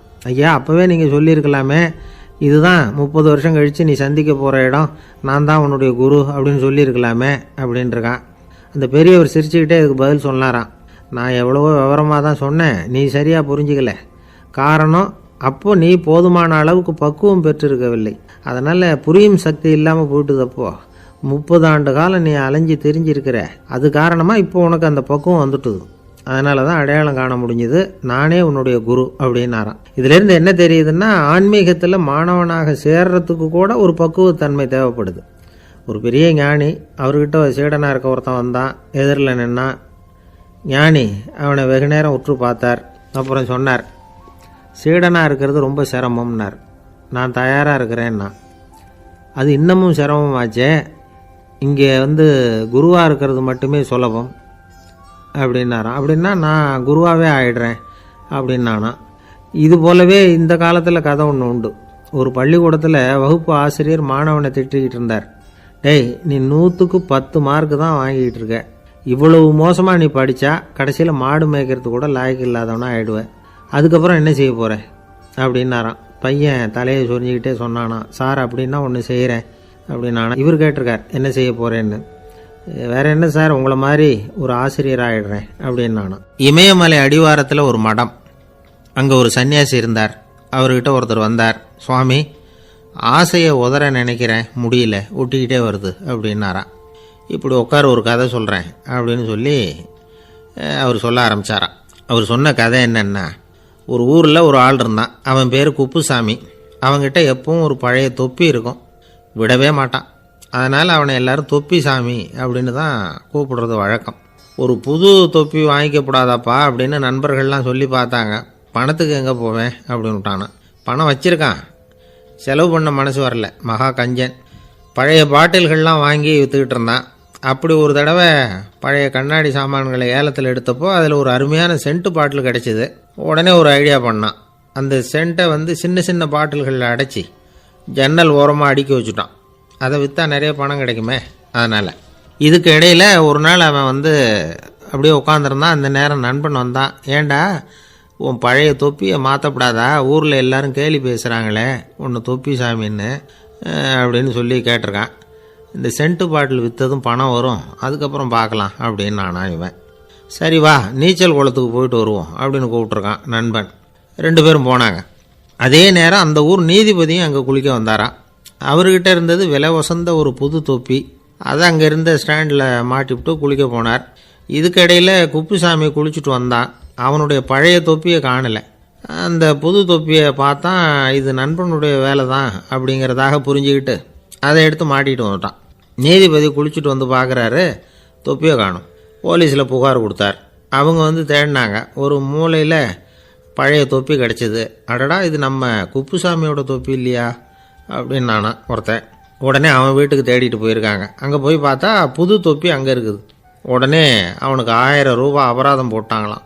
அவன் பணத்தை கட்டிவிட்டு ரொம்ப எரிச்சலோடு வீட்டுக்கு வந்தான். பழைய தொப்பி கண்ணில் பட்டுது. மறுபடியும் உன்னால தானே எனக்கு 1000 ரூபா நஷ்டம் அப்படின்னு சொல்லி அதை எடுத்துக்கிட்டு அப்படி போயிருக்கான். அந்த ஊர் குளத்தில் வீசி எரிஞ்சிட்டு வந்துட்டான். அது மீன் பிடிக்கிற ஒருத்தன் கையில் சிக்கிச்சு. அவன் வர்ற வழியில் அதை எடுத்து வேகமாக வீசி எறிஞ்சான். அது நேராக குப்புசாமி வீட்டு ஜன்னல் வழியாக உள்ளே இந்த சென்ட்டு பாட்டில்கள் மேலே விழுந்து எல்லாம் உடஞ்சி நொறுங்கி போச்சு. குப்புசாமி பார்த்தான். தோட்டத்தில் ஆழமாக ஒரு குழியை வெட்டினான். அந்த தொப்பியை போட்டான், மூடிவிட்டான். இதை அடுத்த வீட்டுக்காரன் பார்த்தான். ஏதோ புதையல் தான் வச்சுருக்கான் போல இருக்குன்னு நினச்சான். போலீஸில் போய் புகார் கொடுத்துட்டான். மறுபடியும் போலீஸ் குழியை தோண்டினாங்க. பழைய தொப்பி மறுபடியும் வெளியில் வந்தது. எல்லோரும் சிரிக்கிறாங்க. அன்னைக்கு ராத்திரியே அந்த தொப்பியை எடுத்துக்கிட்டு நேராக புறப்பட்டான். ஒரு கல்லில் அதை சேர்த்து கட்டி குடிநீர் தொட்டி இருக்கும்ல அதில் போட்டுட்டு வந்துட்டான். இனிமேல் என்ன பண்ணும் பார்ப்போன்னு. ஒரு நாள் திடீர்னு குழாயெல்லாம் அடைப்பட்டு போச்சு. மாநகராட்சி அலுவலர்கள் என்னன்னு பார்த்தா அந்த பழைய தொப்பி குழாயை அடைச்சிக்கிட்டு இருக்குது. இது குப்புசாமியோட தொப்பிங்கிறது தான் எல்லாருக்கும் தெரியுமே. உடனே குடிநீரை பாழாக்கணத்துக்காக குப்புசாமிக்கு கோர்ட்டு 2500 ரூபாய் அபராதம் போட்டுவிட்டுது. அதையும் கட்டிவிட்டு வெளில வந்தான். கடைசியாக முடிவு பண்ணான். ஒரு நெருப்பு குச்சியை கிழிச்சான். தொப்பியை கொளுத்தினான். எரிஞ்சது. எடுத்து வெளில எரிஞ்சான். கொஞ்ச நேரத்தில் தீ அணைப்பு படம் வந்துட்டுது. ஆமாம், இவன் எடுத்து எரிஞ்சது வெளியில் விழுந்து வீட்டு கூரையே பற்றிக்கிட்டு எரிய ஆரம்பிச்சுட்டுது. அவனோட பணத்தாசையும் அதோடு சேர்ந்து எரிஞ்சு போச்சான். இப்படி ஒரு கதை. இந்த கதையை சொல்லி முடித்தார் அந்த இமயமலை அடிவாரத்தில் இருந்த சன்னியாசி. இப்போ அந்த குப்புசாமி எங்கே இருக்கிறான்னு கேட்டார் எதிரில் இருந்தவர். இதோ உன் எதிரிலே இருக்கிறான், நான் தான் அந்த குப்புசாமி அப்படின்னாரான் அந்த சன்னியாசி. அந்த குப்புசாமி கிட்ட இருந்தது மாதிரி ஒரு பழைய தொப்பி நம்ம ஒவ்வொருத்தர்கிட்டையும் உண்டு. அதை எப்படி தொலைக்கிறதுன்னு தெரியாமல் தடுமாறிக்கிட்டு இருக்கிறோம். அது என்ன தொப்பிங்கிறீங்களா? அதுதான் நம்மை சூழ்ந்திருக்கிற மாயை அப்படிங்கிறார் சுவாமி சின்மயானந்தர். மெய்ஞானம் கிடைக்கிறப்போ மாயை எரிஞ்சு போகும் அப்படிங்கிறது அவருடைய கருத்து. நம்மால் ஒருத்தர் வேகமாக ஓடி வந்தார். காலில் மாட்டியிருந்த பழைய செருப்பு 2ஐயும் ஆவேசமாக தூக்கி ஒரு கிணத்துல போட்டுட்டு வெறுங்காலோடு நடந்து வந்துக்கிட்டு இருக்கிறார். ஏன் அப்படி பண்ணீங்க அப்படின்னு கேட்டோம். அந்த செருப்புக்கு சொந்தக்காரன் பின்னாடி வந்துக்கிட்டு இருக்கிறான், அதனால் அப்படி பண்ணேன் அப்படிங்கிறார் இவர். காசியில் இருக்கிற கடவுள் காசி விஸ்வநாதர், அங்கே இருக்கிற தேவி காசி விசாலாட்சி. இவங்க 2 பேரும் ஒரு நாள் பேசிக்கிட்டு இருந்தப்போ கடவுள் சொன்னார், இந்த மனிதர்களை நாம் ரொம்பவும் நம்பிக்கையோடு தான் படைச்சிருக்கிறோம். இருந்தாலும் அவங்களுக்கு தான் நம்பிக்கை இல்லை, எதுலேயும் ஒரு உண்மையான நம்பிக்கை இல்லாமல் வாழ்ந்துக்கிட்டு இருக்கிறாங்க அப்படின்னார். என்ன அப்படி சொல்கிறீங்க? அதோ பாருங்கள், எவ்வளவு பேர் காசியை தேடிக்கிட்டு கங்கையில் குளிச்சுக்கிட்டு இருக்கிறாங்க. அவங்களெலாம் நம்பிக்கை இல்லைன்னா இவ்வளவு தூரம் தேடிக்கிட்டு இங்கே குளிப்பாங்களா அப்படின்னு நாங்கள் தேவி. சரி, அதை சோதித்து பார்க்கலாம் அப்படின்னு 2 பேரும் முடிவு பண்ணிக்கிட்டாங்க. உடனே ஒரு திட்டம் போட்டாங்க.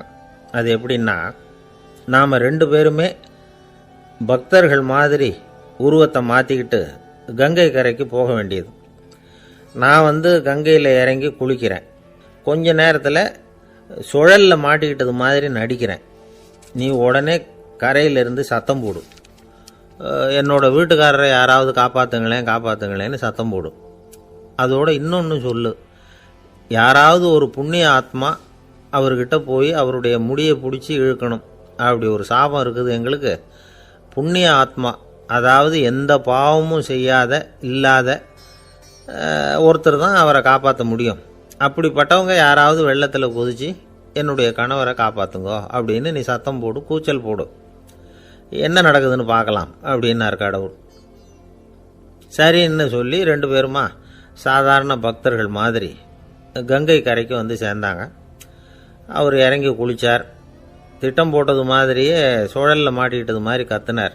கரையில் இருந்த அந்த அம்மா, ஐயோ என் கணவரை காப்பாற்றுங்களேன், யாராவது காப்பாற்றுங்களேன்னு கத்துனாங்க. பல பேர் ஓடி வந்தாங்க. உடனே இவங்க, பாவம் இல்லாத புண்ணிய ஆத்மா ஒருத்தரால் தான் என்னுடைய கணவர் காப்பாற்றப்படணுங்கிறது விதி, அப்படி ஒரு சாபம் இருக்குது, அதனால் புண்ணிய ஆத்மா யாராவது அவர்கிட்ட போய் அவர் முடியை பிடிச்சி தூக்குனா அவரை காப்பாற்றி போடலாம் அப்படின்னாங்க. இவங்க இப்படி சொன்னதும் எல்லாரும் திகைச்சு போய் நின்றுட்டாங்க. ஒவ்வொருத்தருக்கும் அவங்க செஞ்ச பாவம்லாம் ஒவ்வொன்றா ஞாபகத்துக்கு வர ஆரம்பிச்சுட்டுது. சரி, இதுக்கு நாம லாயக்கு இல்லை அப்படின்னு சொல்லி ஒதுங்கி போக ஆரம்பிச்சிட்டாங்க எல்லாம். இந்த சமயத்தில் யாரோ ஒருத்தர் வேகமாக ஓடி வந்தார். ஆற்றுல குதிச்சார். அவர்கிட்ட போனார், முடியை பிடிச்சார், தூக்கினார், அவரை காப்பாற்றி கரைக்கு கொண்டுட்டு வந்துட்டார். அப்படி காப்பாற்றின அந்த ஆளை இவங்க 2 பேரும் தனியாக கூப்பிட்டுக்கிட்டு ஒரு மண்டபத்துக்கு வந்துட்டாங்க. வந்து விசாரிக்கிறாங்க. நீ யாரப்பா அப்படின்னு கேட்குறாங்க. ஏதும் தெரியாத மாதிரி. நான் இந்த ஊர் அன்ன சத்திரத்தில் வேலை செய்கிற ஒரு சமையல்காரன் அப்படிங்கிறார். நீ வந்து கங்கையில் குளிக்கிறது உண்டான்னு கேட்டிருக்காங்க. நான் இந்த ஊர்லேயே தான் இருக்கிறேன், இருந்தாலும் தினமும் கங்கையில் குளிக்கிறது இல்லை, எப்பாவது ஒரு நாள் அங்கே குளிப்பேன் அப்படின்னார். கங்கையில் மூழ்கி எழுந்திரிச்சா பாவம்லாம் தொலையும்னு சொல்கிறாங்க. அப்படி இருக்கிறப்போ அங்கே இன்றைக்கி கங்கையில் குளிச்சுக்கிட்டு இருக்கிறவங்கெல்லாம் தங்களை வந்து புண்ணிய ஆத்மாவா நினைக்கல. கங்கையில் குளிக்காத நீ உன்னை வந்து புண்ணிய ஆத்மாவா நினச்சி என்னை காப்பாற்ற வந்திருக்கிற, அது எப்படி அப்படின்னு கேட்டார். அதுக்கு அந்த ஆள் சொல்கிறான், கங்கையில் குதிச்சதுக்கு அப்புறம் தானே உங்களை காப்பாற்ற போகிறோம், அப்படி குதிக்கும் பொழுது என்னுடைய பாவம்லாம் போயிருக்கும்ல, நான் புண்ணிய ஆத்மாவாக ஆயிருப்பேனே, அதனால தான் துணிஞ்சு வந்து உங்களை காப்பாற்றினேன் அப்படின்னா. கடவுளும் தேவியும் அவனுக்கு வந்து காட்சி கொடுத்தாங்களாம். இப்படி ஒரு கதை உண்டு. அதாவது கங்கையில் குளிச்சுக்கிட்டு இருக்கிறவங்களுக்கே தங்களுடைய பாவம் போகுங்கிற நம்பிக்கை பரிபூர்ணமாக இல்லை, குளிக்காத ஒருத்தனுக்கு அந்த நம்பிக்கை இருந்தது. அதனால் அவனால் கடவுளை பார்க்க முடிஞ்சது. கடவுளை வந்து நாமளும் பார்க்க முடியுமா முடியாதா அப்படிங்கிற குழப்பம்லாம் நமக்கு வேண்டியதில்லை. நம்பிக்கையோடு வாழணுங்கிற உண்மையை மட்டும் இந்த கதையிலேருந்து புரிஞ்சுக்கிட்டா போதும். ஏன்னா இந்த கதையை கேட்டுட்டு ஒரு நண்பன் குதர்க்கமாக ஒரு கேள்வி கேட்டான்.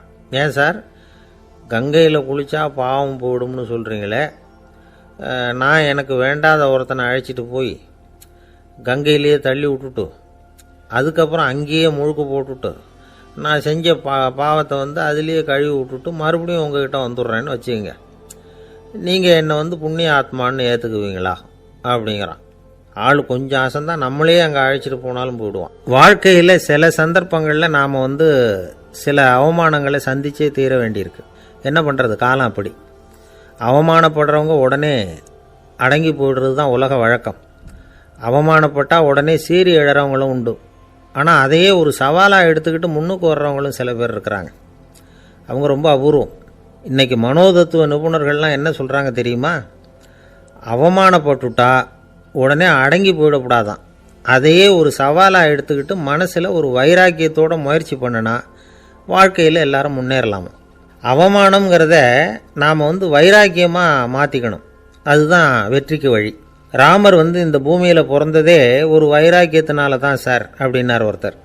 எப்படிங்க அது அப்படின்னு கேட்டேன்.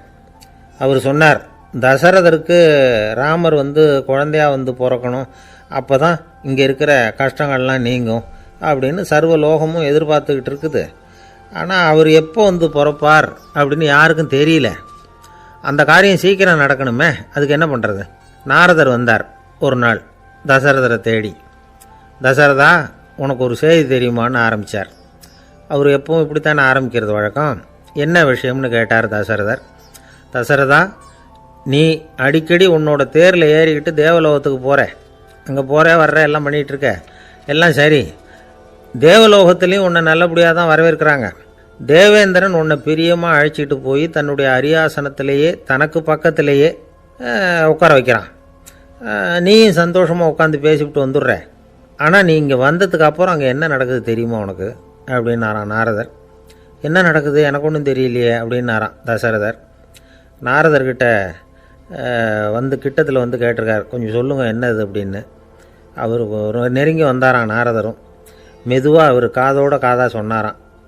அதாவது நம்ம பாஷையில் சொல்லப்போனால் பற்ற வைக்கிறார்.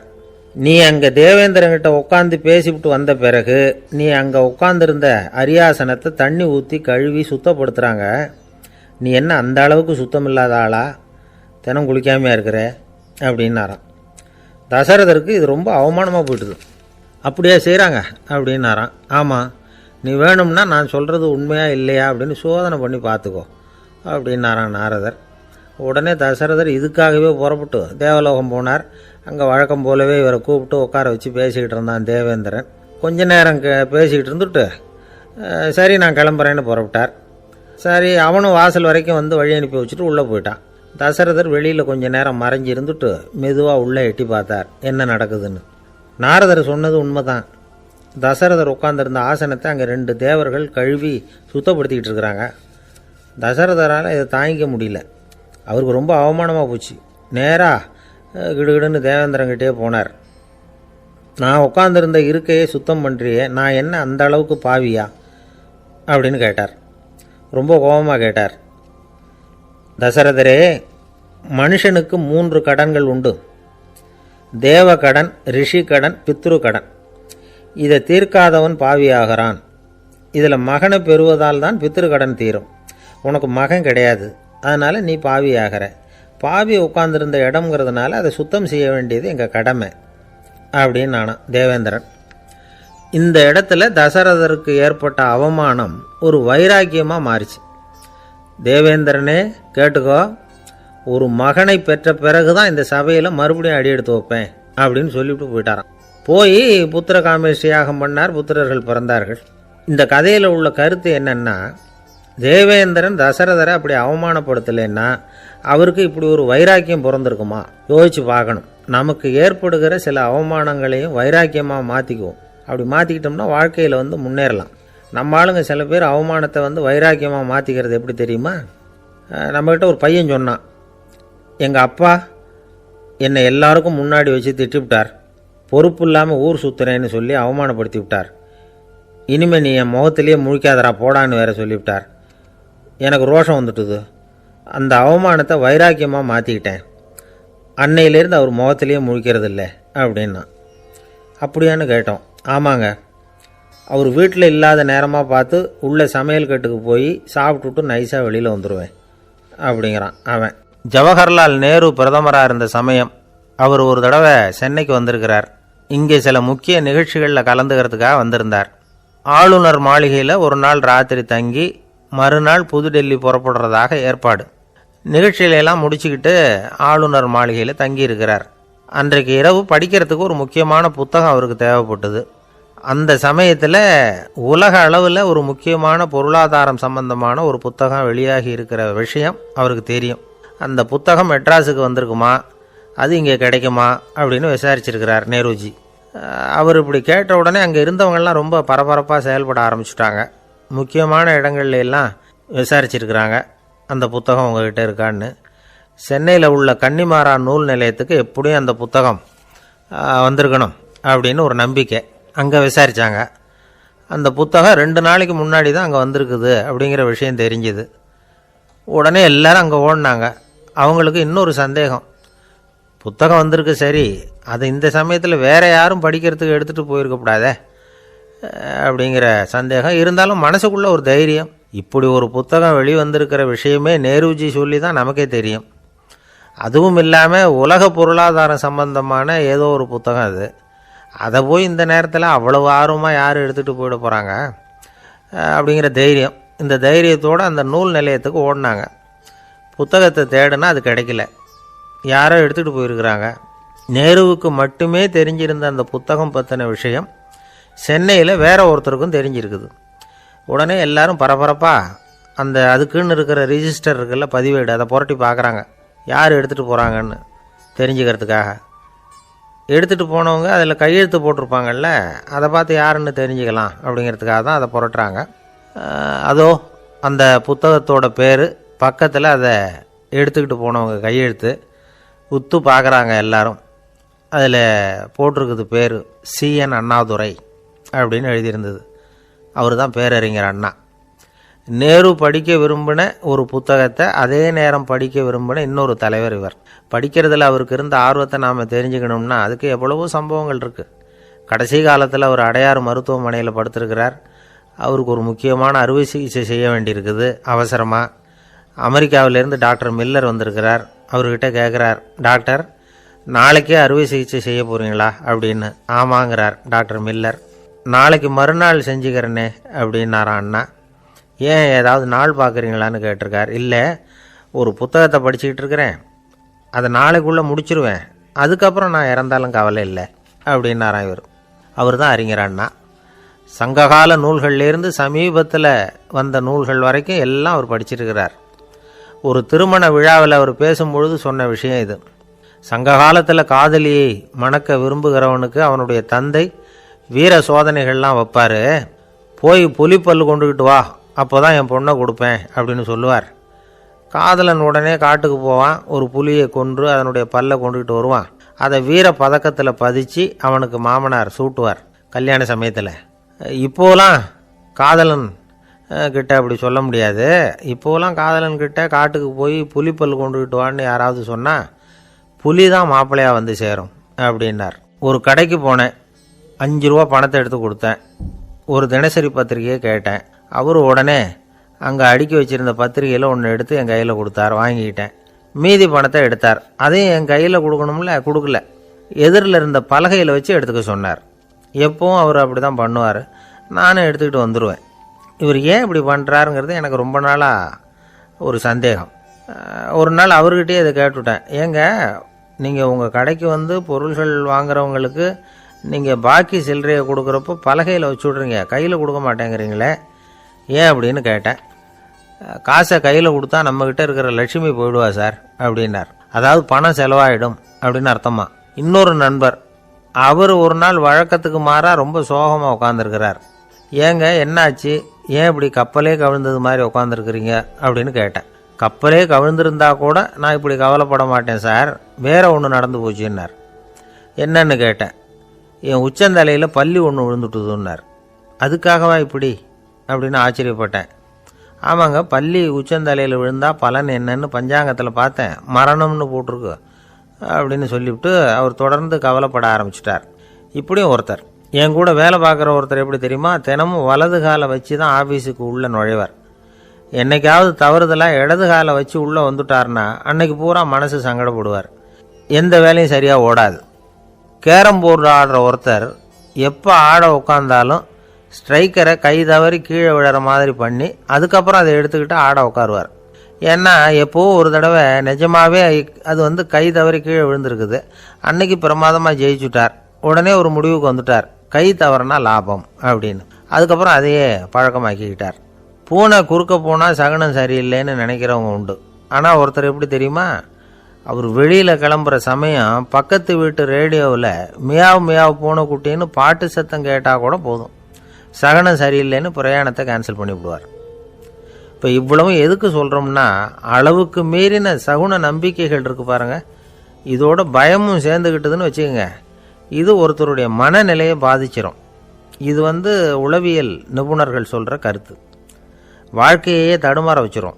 பாதுகாப்பு இல்லாத உணர்வு, ஒரு விதமான டிப்ரெஷன் மனநிலை, இதெல்லாம் தான் இதுக்கு காரணமாக அமையலாம். சில பேர் காய்கறி நறுக்க கத்தியை கையில் எடுத்தால் கூட நேரம் சரியாக இருக்கா அப்படின்னு பார்த்துட்டு தான் வேலையை ஆரம்பிக்கிறது வழக்கம். அறிவு தான் மனசுக்கு வாத்தியாராக இருக்கணும், அப்போ தான் வாழ்க்கை நிம்மதியாக இருக்கும். அறிவு மனசு சொல்கிறபடியெல்லாம் கேட்க ஆரம்பிச்சுட்டுதுன்னா இடைஞ்சல் தான். ஒருத்தருக்கு 7ஆம் நம்பர் தான் ராசியான நம்பரான். 7ஆம் தேதி தான் எந்த காரியத்தையும் ஆரம்பிப்பாராம். 7 எழுத்து வர்றது மாதிரி பேரை மாற்றி வச்சுக்கிட்டார். 7 மணிக்கு தான் தினமும் எழுந்திருப்பார். 7ஆம் நம்பர் வீட்டில் தான் குடியிருக்கார். கல்யாணம் கூட 7ஆம் தேதி தான் பண்ணிக்கிட்டார். அவர் ஒரு நாள் குதிரை பந்தயத்துக்கு போனாராம். குதிரையோட பேரையெல்லாம் பார்த்தார். ஒரு குதிரையோட பேர் 7 எழுத்தில் அமைஞ்சிருந்தது. 7 தானே இவருக்கு அதிர்ஷ்ட நம்பர். அதனால் உடனே அது பேரில் பணத்தை கட்டினார். பந்தயம் நடந்தது. என்ன சார் ஆச்சுன்னு கேட்டாங்க. நான் பணம் கட்டின அந்த என்னோட குதிரை 7ஆவதாக வந்து சேர்ந்தது சார் அப்படின்னாராம் சோகமாக. ஒரு விவசாயி விதைக்கிறதுக்காக வயல்வெளி பக்கம் போகிறார். விதைகளை அள்ளி வீசினார். அப்போ என்ன ஆச்சுன்னா, சில விதைகள் வந்து பாதை ஓரத்தில் விழுந்தது, சில விதைகள் முள் செடிகள் மண்டி இருந்த புதருக்கு இடையில் விழுந்தது, சில விதைகள் நல்ல நிலத்தில் விழுந்தது. பாதை ஓரத்தில் விழுந்த விதை என்ன ஆச்சுன்னா, அதெல்லாம் பறவைகள் கண்ணில் போட்டுவிட்டுது. உடனே வந்து உட்காந்து கொத்தி தின்னுட்டு போட்டுது. அதிகமாக மண் இல்லாத பாறை பகுதியில் விழுந்த விதையெல்லாம் லேசாக வேர் விட்டு முளைக்க ஆரம்பிச்சுது. அதுக்கப்புறம் வேர் கீழேயும் ஆழமாக போக முடியல, மேலேயும் சூரிய வெப்பம் அதிகம் தாங்க முடியல, எல்லாம் காஞ்சி கருகி போட்டுது. புதர் பகுதியில் சில விதைகள் விழுந்தது இல்லையா, முள் செடிகள் காடாக மண்டி போயிருந்தது. அதனால் முளைச்சி வர்ற செடிக்கு நெருக்கடி அதிகமாக போட்டுது, சரியாக வளர முடியல, விளைச்சலும் சரியாக இல்லை. நல்ல நிலத்தில் விழுந்த விதைகள் மட்டும் நல்லா முளைச்சிது, நல்லா வளர்ந்தது, விளைச்சலும் பிரமாதமாக இருந்தது. இந்த கதையை சொல்லிவிட்டு கேட்க செவியுள்ளோர் கேட்கட்டும் அப்படிங்கிறார் இயேசு பெருமான். ஆமாம், இயேசு கடலில் நின்ற படகு ஒன்றில் உட்காந்துருக்கிறார். கடற்கரையில் ஏராளமான மக்கள் உட்காந்துருக்கிறாங்க. அந்த சமயத்தில் தான் இயேசு வந்து ஓமைகள் மூலமாக மக்களுக்கு பல உண்மைகளை சொல்லிகிட்டு இருக்கிறார். மக்கள் அந்த கதையை கேட்டுட்டு ஒன்றும் புரியாமல் முழிக்கிறாங்க. அதை கவனித்த இயேசு அந்த ஓமையை விளக்க ஆரம்பித்தார். இதில் அந்த விதைக்கிறவர் தான் இறைவன். அவருடைய வார்த்தைகளை விதைக்கிறார். அந்த வார்த்தைகளை கேட்கிற மக்கள் அந்த விழுந்த விதைகள் மாதிரி 4 வகையானவர்கள். சில பேர் பாதை ஓரத்தில் விழுந்த விதைகள் மாதிரி. இறைவன் வார்த்தைகளை அவங்க கேட்குறாங்க, ஆனால் தீய எண்ணங்கள் செய்கைகள் மூலமாக விதைக்கப்பட்ட வார்த்தைகள் அழிஞ்சு போடுது. இறைவன் வார்த்தைகளை கேட்ட உடனே மகிழ்ந்து போய் உடனே சில பேர் அதை ஏற்றுக்கிறாங்க. இவங்கெல்லாம் அந்த பாறை பகுதியில் விழுந்த விதைகள் மாதிரி. அதனால் இவங்கெல்லாம் வேறு இல்லாதவங்க, கொஞ்ச காலத்துக்கு இறை வார்த்தைகளுக்கு கீழ்ப்படிந்து நடப்பாங்க. அதனால் ஏதாவது இடைஞ்சல் ஏற்பட்டால் உடனே தடுமாறுவாங்க. தங்கள்கிட்ட இருக்கிற நல்ல பண்புகளை விட்டுட்டு பாவ வழிகளுக்கு போயிடுவாங்க. முள் செடிகளுக்கு இடையில் விழுந்த விதைகள் மாதிரி உள்ளவங்க யாருன்னா, இவங்களுக்கு உலக கவலை உண்டு, செல்வத்தின் மீது மயக்கம் உடையவர்கள். உலக ஆசைகள் இவங்களுக்குள்ளே பூந்துடுறதுனால அங்கே இருக்கிற நல்ல பண்புகள் வந்து மறைஞ்சு போயிடுது. அதனால் அவங்களும் உபயோகம் இல்லாதவங்களாக ஆயிடுறாங்க. நல்ல மனிதர்கள் நல்ல நிலத்தில் விழுந்த விதைகளுக்கு ஒப்பானவர்கள். இவங்க வந்து இறை வார்த்தையை கேட்குறாங்க, அதை ஏற்றுக்கிறாங்க, அவங்களும் நல்லபடியாக வாழுறாங்க, அடுத்தவங்களுக்கும் உபயோகமாக இருப்பாங்க. இதுதான் இயேசு சொன்ன விளக்கம். நல்ல வார்த்தைகளை கேளுங்கள், நல்ல வார்த்தைகளை ஏற்றுக்கொள்ளுங்கள், அடுத்தவங்களுக்கு உபயோகமாக இருங்க. இதுதான் பெரியவங்கள்லாம் நமக்கு சொல்லுகிற உபதேசம். ஒரு அப்பா தன்னுடைய மகனுக்கு உபதேசம் பண்ணார். இதை பாருப்பா, நல்ல வார்த்தைகளை கேட்கணும், எப்போதுமே மகன் வந்து அப்பா பேச்சை கேட்கறது நல்லது அப்படின்னாராம். நீ ஏதாவது ஒரு தப்பு பண்ணால் என் தலையில் ஒரு முடி நரைச்சி வெள்ளையாக போடும்பா, நீ செய்கிற ஒவ்வொரு தப்புக்கும் என் தலையில் ஒவ்வொரு முடி வெள்ளையாயிடும் அப்படின்னாராம். பையன் யோசித்தான், அப்பா இப்போ தான் எனக்கு புரியுது, தாத்தாவோட தலைமுடி பூராவும் வெள்ளையாக இருக்கிறதுக்கு என்ன காரணம்ங்கிறது எனக்கு இப்போ தான் புரியுது அப்படின்னானா. ஒரு ஊரில் ஒரு ராஜா இருந்தார். அவர் ஒரு பூனை வளர்த்தார். ரொம்ப செல்லமாக அவர் அந்த பூனையை வளர்த்தார். அவர் என்ன பண்ணுவார் தெரியுமா, இரவு நேரத்தில் அந்த பூனையோட தலையில் ஒரு விளக்கை வச்சுருவார். அந்த பூனை ரொம்ப ஜாக்கிரதையாக அந்த விளக்கு கீழே விழுந்துடாமல் பார்த்துக்கும். தலையை ஆட்டாமல் ரொம்ப நிதானமாக ராஜா பின்னாடி நடந்து போய்கிட்டே இருக்கும்.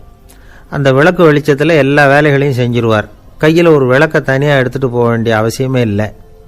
விளக்கை தூக்கிட்டு போகிற வேலையை அந்த பூனை பார்த்துக்கும். அதனால் ராஜாவுக்கு அந்த பூனை மேலே ரொம்ப பிரியம். மந்திரிகளையெல்லாம் கூப்பிட்டு அவங்கக்கிட்ட சொல்லுவார், பார்த்தீங்களா இந்த பூனை எவ்வளவு விசுவாசமாக நடக்குது, என் பேரில் எவ்வளவு மரியாதை பார்த்தீங்களா அதுக்கு அப்படிம்பார்.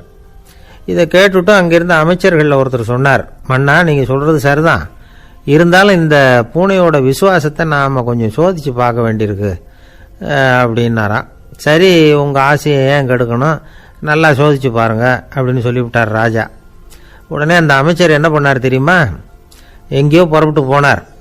ஒரு 5-6 எலிகளை பிடிச்சிக்கிட்டு வந்தார். அரண்மனையில் ராஜா ஏதோ வேலை பார்த்துக்கிட்டு இருக்கிறாரு. பக்கத்தில் அந்த பூனை ரொம்ப பணிவாக நின்றுக்கிட்டு இருக்குது. அது தலையில் விளக்கு எரிஞ்சிக்கிட்டு இருக்கு. அமைச்சர் தான் பிடிச்சிக்கிட்டு வந்த எலிகளை அந்த பூனை பார்வையில் படுறது மாதிரி எதிரில் விட்டார். அந்த எலிகள்லாம் அங்கேயும் இங்கேயும் ஓட ஆரம்பிச்சிது. அதை பார்த்தது பூனை, அவ்வளவுதான். தலையில் இருக்கிற விளக்கை பற்றியும் கவலைப்படலை, ராஜாவை பற்றியும் கவலைப்படலை. ஒரே பாய்ச்சலாக பாஞ்சு எலிகளை துரத்த ஆரம்பிச்சுட்டுது. தலையில் இருந்த விளக்கு எங்கேயோ போய் விழுந்தது, அணைஞ்சு போச்சு. இருட்டில் ராஜா தடுமாற ஆரம்பிச்சுட்டார். இந்த சமயத்தில் அந்த அமைச்சர் மறுபடியும் விளக்கை ஏற்றினார். வெளிச்சம் வந்தது. அதுக்கப்புறம் அந்த அமைச்சர் பேசினார். அரசே, பூனையோட விசுவாசத்தை பார்த்தீங்களா? எலி அது கண்ணில் படுற வரைக்கும் தான் விசுவாசமாக இருந்தது. அது மாதிரி எலியை பார்த்ததும் எல்லாத்தையும் விட்டுட்டு அதை துரத்த ஆரம்பிச்சுட்டு பார்த்தீங்களா? தான் அந்த பூனையை பற்றி நினச்சது தப்புங்கிறது அதுக்கப்புறம் தான் அந்த ராஜாவுக்கு புரிஞ்சுதான். சரி, இப்போ எதுக்கு இந்த கதையெல்லாம் அப்படிங்கிறீங்களா? இந்த பூனை மாதிரி தான் நம்ம மனசும். மனசை எவ்வளவு தான் பயிற்சி கொடுத்து பக்குவமாக வச்சுருந்தாலும் பார்க்கறதுக்கு பரமசாது மாதிரி தான் இருக்கும். பார்க்க வேண்டியதை பார்த்துட்டுதுன்னா பாஞ்சிரும். இந்த பூனை மாதிரி புலன் இன்ப பொருள்கள் கிட்டாத வரைக்கும் மனம் அடங்கி இருக்கிறது மாதிரி தான் தெரியும். கொஞ்சம் வாய்ப்பு கிடைச்சாலும் அது குதிக்க ஆரம்பிச்சிடும், தப்பு பண்ண ஆரம்பிச்சிடும். பெரிய பெரிய முனிவர்கள் வாழ்க்கையில் நடந்த வீழ்ச்சி இதை தான் நிரூபிக்குது. புலன்களின் ஆற்றல் அதிகம். அதனால் மனக்கட்டுப்பாடு பயிற்சிகளில் ரொம்ப எச்சரிக்கையாக இருக்கணுங்கிறார் சுவாமி சிவானந்தர். மது பழக்கத்தையே விட்டுவிட்டேன்னு உறுதியாக இருப்பான். கடை கண்ணில் பட்டுவிட்டுதுன்னா காலை அவனை கேட்காமலே இழுத்துக்கிட்டு உள்ளே போயிடும். இதுதான் மனசுங்கிறது. அதுதான் அந்த ராஜா வளர்த்த பூனை. நம்மால் ஒருத்தன் அந்த ராஜா பூனை தலையில் விளக்க வச்சது மாதிரி இவன் தன்னுடைய தலையிலேயே ஒரு விளக்கை ஏற்றி வச்சுக்கிட்டு என்னத்தையோ தேட ஆரம்பித்தான். தேடிக்கிட்டு இருக்கிறான். தலையை ஆட்டாமல் நிதானமாக நடந்து ரொம்ப நேரமாக தேடிட்டு இருக்கிறான். அந்த சமயம் அங்கே வந்த ஒருத்தர், என்னத்தை தேடுறீங்கன்னு கேட்டார். அதுதான் மறந்து போச்சு அப்படின்னு இழுத்தான். சரி, கொஞ்சம் இப்படி உட்காருங்க, ஞாபகம் வந்ததும் தேட ஆரம்பிக்கலாம் அப்படின்னார் அவர். இவன் கொஞ்ச நேரம் உட்காந்து யோசித்தான். அப்புறம் திடீர்னு எழுந்திரிச்சான். ஞாபகம் வந்துட்டுதுன்னா. என்னன்னு கேட்டார். எங்கள் வீட்டில் இருந்த விளக்கை எங்கே வச்சேன்னு தெரியல, அதை தான் தேடிக்கிட்டு இருக்கிறேன், ஏற்றி வைக்கலாம்னு பார்க்குறேன் அப்படின்னா. ஒரு ராஜா இருந்தார். நாடு பூராவும் நிறைய மரங்களை நட்டு வளர்க்கணுங்கிறது அவரோட ஆசை. தானே அதுக்கு முன்மாதிரியாக இருக்கணும்னு நினைச்சார். அரண்மனையை சுற்றி மரங்களை நட்டு வளர்த்தார். இதை பார்த்துட்டு ஜனங்களும் அவங்கவுங்க வீட்டை சுற்றி மரக்கன்றுகளை நட்டு வளர்த்தாங்க. கொஞ்ச காலத்தில் ஊர் பூரா பசுமையாக மாறிச்சு. எல்லாருக்கும் சந்தோஷமாக இருந்தது. இது ஒரு பக்கம் இருக்கட்டும். இப்போ நான் சொல்ல போகிற கதை வேறு. அதாவது அந்த ராஜா ஒரு நாள் தன்னுடைய அரண்மனையை சுற்றி இருக்கிற விதவிதமான மரங்களை எல்லாம் போய் பார்த்தார். எப்படி இருக்கிறீங்க அப்படின்னு ஒவ்வொரு மரத்துக்கிட்டையும் விசாரிச்சாராம். எந்த மரமும் சந்தோஷமாக இருக்கிறதா தெரியல. அதுக்கும் மனசில் ஒரு குறை. முதல்ல ஆலமரத்துக்கிட்ட போனார். அது சொல்லிச்சு, மண்ணா, நான் நல்லா பெருசாக வளர்ந்துருக்கிறேன், அடர்த்தியாக இருக்கிறேன், கிளையெல்லாம் 4 பக்கமும் நல்லா படர்ந்து தான் இருக்குது, இருந்தாலும் எந்த பிரயோஜனமும் இருக்கிறதா தெரியல எனக்கு. என்னுடைய பழம்லாம் ரொம்ப சின்னதாக இருக்குது, என் கண்ணுக்கு சரியாக புலப்பட மாட்டேங்குது. நான் இருக்கிற சைஸுக்கு என்னுடைய கிளையில் இருக்கிற பழம்லாம் எவ்வளவு பெருசாக இருக்கணும், அது இத்தினூண்டு இருக்கிறது எனக்கு பெரிய அவமானமாக இருக்குது. இப்படி இங்கே நின்றுக்கிட்டு இருக்கிறதே ரொம்ப கூச்சமாக இருக்குது. ஒரு நல்ல புயல் வந்ததுன்னா பேசாமல் சாஞ்சு விடலாமான்னு பார்க்குறேன் அப்படின்னு புலம்புது ஆலமரம். சரி, இருக்கட்டும்னு நினச்சிக்கிட்டு ராஜா அடுத்தபடியாக ஒரு அத்தி மரத்துக்கிட்ட போனார். அதுவும் புலம்ப ஆரம்பிச்சுட்டுது. நான் கூட பெரிய மரம் தான், இல்லை இலையெல்லாம் அழகாக தான் இருக்குது, பழம் அழகாக இருக்குது, இருந்தாலும் உள்ள விஷயம் இல்லையே, அத்தி பழத்தை புட்டு பார்த்தா அத்தனையும் சொத்தை அப்படின்னு பழமொழியே உண்டாயிட்டுதே, இப்படி ஒரு கெட்ட பேரோடு நான் இருக்கணுமா அப்படின்னு புலம்புது அது. சரி, இது இருக்கட்டும் அப்படின்னு சொல்லி அடுத்தபடியாக வேப்ப மரத்துக்கிட்ட போனார். அது தன்னுடைய வேதனையை வெளியிட்டது. எனக்கு எவ்வளவோ மருத்துவ குணங்கள்லாம் இருக்கிறதா சொல்லிக்கிறாங்க, இருந்தாலும் என்ன பிரயோஜனம், என்னுடைய பழத்தை மனிதர்கள் யாரும் விரும்பி சாப்பிட்றது இல்லையே அப்படின்னுது. ராஜா அடுத்தாப்புல இருந்து ஒரு பனை மரத்துக்கிட்ட போனார். நான் நல்லா உயரமாக தான் வளர்ந்துருக்கிறேன், மற்ற மரங்கள்லாம் என்னை அண்ணாந்து தான் பார்க்கணும், இருந்தாலும் என்கிட்ட நிழலுக்காக யாரும் ஒதுங்கிறது இல்லையே அப்படின்னுது. என்ன இது, எல்லா மரமும் இப்படி திருப்தி இல்லாமல் இருந்துக்கிட்டு இருக்குதே அப்படின்னு நினச்சிக்கிட்டே ராஜா அடுத்தபடியாக அங்கே இருந்த ஒரு பைன் மரத்துக்கிட்ட போனார். அழகாக உயரமாக பசுமையாக தான் இருந்தது, ஆனால் பழமோ பூவோ கிடையாது. அதை நினச்சி அது வருத்தப்பட்டுக்கிட்டு இருக்குது. ஓக் மரம் அது ஒன்று நின்றுட்டு இருந்தது. அது என்ன சொல்லிச்சுன்னா, இலையுதிர் காலத்தில் என் மேலே இருக்கிற எல்லா இலைகளும் உதிர்ந்து போடுது, முடி கொட்டின மனிதர்கள் மாதிரி மொட்டையாக நான் நிற்க வேண்டியிருக்குது, என்ன வாழ்க்கை இது அப்படின்னு சொல்லி அழுத்துக்கிட்டது. சரி, புளிய மரம் என்ன சொல்லுது பார்ப்போம்னு அதுக்கிட்ட போனால், என்னுடைய நிழலில் யாருமே தங்க மாட்டாங்க, உடம்புக்கு சூடுன்னு ஒதுங்கி போயிடுவாங்க, அடிமரத்தை பார்த்தீங்கன்னா பட்டையெல்லாம் உறிஞ்சி பார்க்குறதுக்கே கேவலமாக இருப்பேன் அப்படின்னுது அது. முருங்கை மரம் என்ன சொல்லிச்சு தெரியுமா, என்னுடைய இலை காயெல்லாம் சாப்பிட்றவங்களுக்கு சத்து கொடுக்கறது வாசவம்தான், ஆனால் என் உடம்புல சத்தே கிடையாது, கொஞ்சம் வேகமாக காற்று அடிச்சதுன்னா முறிஞ்சி விழுந்துடுறேன், என்ன வாழ்க்கை இது அப்படின்னு சொல்லி அது வருத்தப்பட்டது. ராஜா யோசனை பண்ணார், என்ன இது மரங்கள் பூமியின் வரங்கள்னு சொல்கிறோம், மழை பெய்யறதுக்கு அதுதான் காரணம், பூமி செழிப்பாக இருக்கிறதுக்கும் அதுதான் காரணம், வீடு கட்டுறதுக்கு மரம், நாற்காலி செய்ய உபயோகப்படுத்துறதுக்கும் அதுதான் உபயோகப்படுது, மனுஷனுக்கு வேண்டிய ஆகாரங்களையும் கொடுக்குது, இப்படிலாம் இருந்தும் எல்லா மரமும் நிம்மதி இல்லாமல் இருந்துக்கிட்டு இருக்குதே அப்படின்னு நினச்சார். அப்போது அங்கே இருந்த ஒரு மகிழ மரம் அவர் கண்ணில் பட்டுது. அந்த மரம் மட்டும் கொஞ்சம் நிம்மதியாக மகிழ்ச்சியாக இருக்கிறது மாதிரி தெரிஞ்சுது. உடனே ராஜா அதுக்கிட்ட போனார். உனக்கு மனசில் எதுவும் குறை இல்லையான்னு கேட்டார். இல்லை, நான் சந்தோஷமாக தான் இருக்கேன்னு அந்த மகிழ மரம். அப்படியான்னு ஆச்சரியமாக கேட்டார் ராஜா. ஆமாம் மன்னா, இந்த இடத்துல நீங்கள் ஒரு முருங்கை மரத்தையோ வேப்ப மரத்தையோ கூட நட்டிருக்கலாம், ஆனால் இந்த இடத்துல நடுறதுக்கு என்ன தேர்ந்தெடுத்துருக்குறீங்க, அதுவே எனக்கு பெருமை, அதுவே எனக்கு திருப்தி அப்படின்னு தான் மகிழ மரம். மகிழ மரம் சாதாரணமாக தான் இருக்கும், இளம் மஞ்சள் நிறத்தில் பூக்கள், அது காய்ந்தும் மனம் வீசும். மகிழ மரம் மாதிரி மன திருப்தியோடு வாழறதுக்கு நாம் கற்றுக்கணுமா. நாம் இந்த உலகத்தில் ஒரு நாயாவோ நரியாவோ கூட பிறந்திருக்கலாம், மனுஷனாக பிறந்திருக்கிறோம், அதுவே பெருமை தானே. இந்த நிறைவு தான் மகிழ்ச்சியின் ரகசியம். ஒரு பையன் அப்பா கிட்ட போய், அப்பா நீங்கள் இந்த உலகத்தில் ஒரு மனுஷனாக பிறந்தது என்னோட அதிர்ஷ்டம் நானா. ஏண்டா அப்படி சொல்கிறேன்னு இருக்கார் அப்பா. நீங்கள் ஒரு கரடியாக பிறந்திருந்தா இந்நேரம் நானும் ஒரு கரடி குட்டியாக தானே இருந்திருப்பேன் அப்படின்னு நானா பையன். இந்த உலகத்தில் நாம் நல்லபடியாக இருக்கணும்னா அதுக்கு முக்கியமாக தேவைப்படுறது ரெண்டு. ஒன்று செல்வம், இன்னொன்று அறிவு. சரி, இது ரெண்டில் சிறந்தது எது அப்படின்னு ஒரு கேள்வி கேட்டால் என்ன பதில் சொல்கிறது? இதே கேள்வியை ஹஸ்ரத் அலி அவர்கள்கிட்ட கேட்டாங்களாம். அவர் ஒரு பெரிய அறிஞர். கேள்வி கேட்டவங்களும் சாதாரண ஆட்கள் இல்லை, இவங்களும் அறிஞர்கள். ஒரு நாள் ஹஸ்ரத் அலி அவர்கள்கிட்ட 10 அறிஞர்கள் வந்தாங்களாம். ஐயா, நாங்கள் 10 பேரும் உங்ககிட்ட ஒரே கேள்வியை தான் கேட்க வந்திருக்கிறோம், ஆனால் எங்கள் 10 பேருக்கும் நீங்கள் தனித்தனியாக பதில் சொல்ல முடியுமா அப்படின்னு கேட்டிருக்காங்க. அதாவது அவங்க ஒரே கேள்விக்கு இவர்கிட்ட இருந்து 10 விதமான பதில் எதிர்பார்க்குறாங்க. சரி கேளுங்க, என்ன கேள்வி அப்படின்னார் அவர். அப்போ தான் அவங்க கேட்டாங்களாம், செல்வம் அறிவு இது ரெண்டில் சிறந்தது எது? இதுதான் கேள்வி. ஹஸ்ரத் அலி என்ன பண்ணார் தெரியுமா? அவங்கள ஒவ்வொருத்தராக கூப்பிட்டார், ஒவ்வொரு விதமான பதிலை சொல்லி அனுப்புனார். முதல்ல ஒருத்தரை கூப்பிட்டார், சொன்னார், அறிவுங்கிறது தீர்க்கதரிசிகள், ஞானிகள், மகான்கள் இவங்களோட பரம்பரை சொத்து, ஆனால் செல்வம்ங்கிறது கொடுங்கோலரின் ஆயுதம், அதனால் அறிவு தான் சிறந்தது அப்படின்னார். ரெண்டாவது ஆளை கூப்பிட்டார், உங்ககிட்ட செல்வம் இருந்தால் நீங்கள் தான் அதை காப்பாற்றணும், ஆனால் அறிவு உங்களை எப்பவும் காப்பாற்றும், ஆகவே அறிவு தான் சிறந்தது அப்படின்னார். மூணாவது ஆளை கூப்பிட்டார், செல்வந்தனுக்கு எப்போதும் விரோதிகள் அதிகம், ஆனால் அறிஞனுக்கு நண்பர்கள் அதிகம், அதனால் அறிவு தான் சிறந்ததுன்னார். அடுத்தவரை கூப்பிட்டார், செல்வம் அடுத்தவங்களுக்கு கொடுக்க கொடுக்க குறையும், ஆனால் கல்விங்கிறது அதிகரிச்சுக்கிட்டே வரும், கொடுக்கறதுனால குறையாது, அதனால் அறிவு தான் சிறந்ததுன்னார். இன்னொருத்தரை கூப்பிட்டார், அறிவு உள்ளவன் எப்பவும் அதை அடுத்தவங்களுக்கு வாரி வழங்கிக்கிட்டே இருப்பான், அதனால் அவங்ககிட்ட தாராளத்தன்மை இருக்கும், ஆனால் செல்வந்தன்கிட்ட கஞ்சத்தனம் தான் இருக்கும், அதனால் அறிவு தான் சிறந்ததுன்னார். ஆறாவது நபரை கூப்பிட்டார், செல்வத்தை கள்வர்கள் திருடிட்டு போக முடியும், ஆனால் அறிவை அப்படி திருடிட்டு போக முடியாது அப்படின்னார். ஏழாவது நபரை கூப்பிட்டார், செல்வம் கால ஓட்டத்தில் அழிஞ்சிரும், ஆனால் அறிவை கால ஓட்டம் ஒன்றும் பண்ண முடியாது, ஆகவே அறிவே சிறந்ததுன்னார். எட்டாவது ஆளை கூப்பிட்டு சொன்னார், செல்வத்துக்கு எப்பவும் எல்லை உண்டு, நிறை உண்டு, அளவு உண்டு, கணக்கு உண்டு, ஆனால் அறிவுக்கு அப்படிப்பட்ட எல்லை எதுவும் கிடையாது, அதனால் அதுதான் சிறந்ததுன்னார். அடுத்தவனை கூப்பிட்டார், செல்வம் உள்ளத்தில் உள்ள ஒளியை போக்கிவிடும், இருட்டை உண்டாக்கிவிடும், விரிந்த மனப்பான்மையை குறுகலாக்கிவிடும், ஆனால் அறிவு அப்படி இல்லை, இருண்ட உள்ளத்தில் ஒளியை பாய்ச்சி அதை விசாலப்படுத்துது, அதுதான் சிறந்ததுன்னார். கடைசியாக 10வது நபரை கூப்பிட்டார், செல்வம் மனசில் செருக்கை உண்டாக்குது, ஆணவத்தை ஏற்படுத்துது, அதனால் நானே கடவுள்னு நினைக்கிற அளவுக்கு மனுஷனை தாழ்த்தி விடுது, ஆனால் அறிவு பணிவையும் பண்பாட்டையும் வளர்க்குது, அதனால் அறிவு தான் சிறந்ததுன்னார்.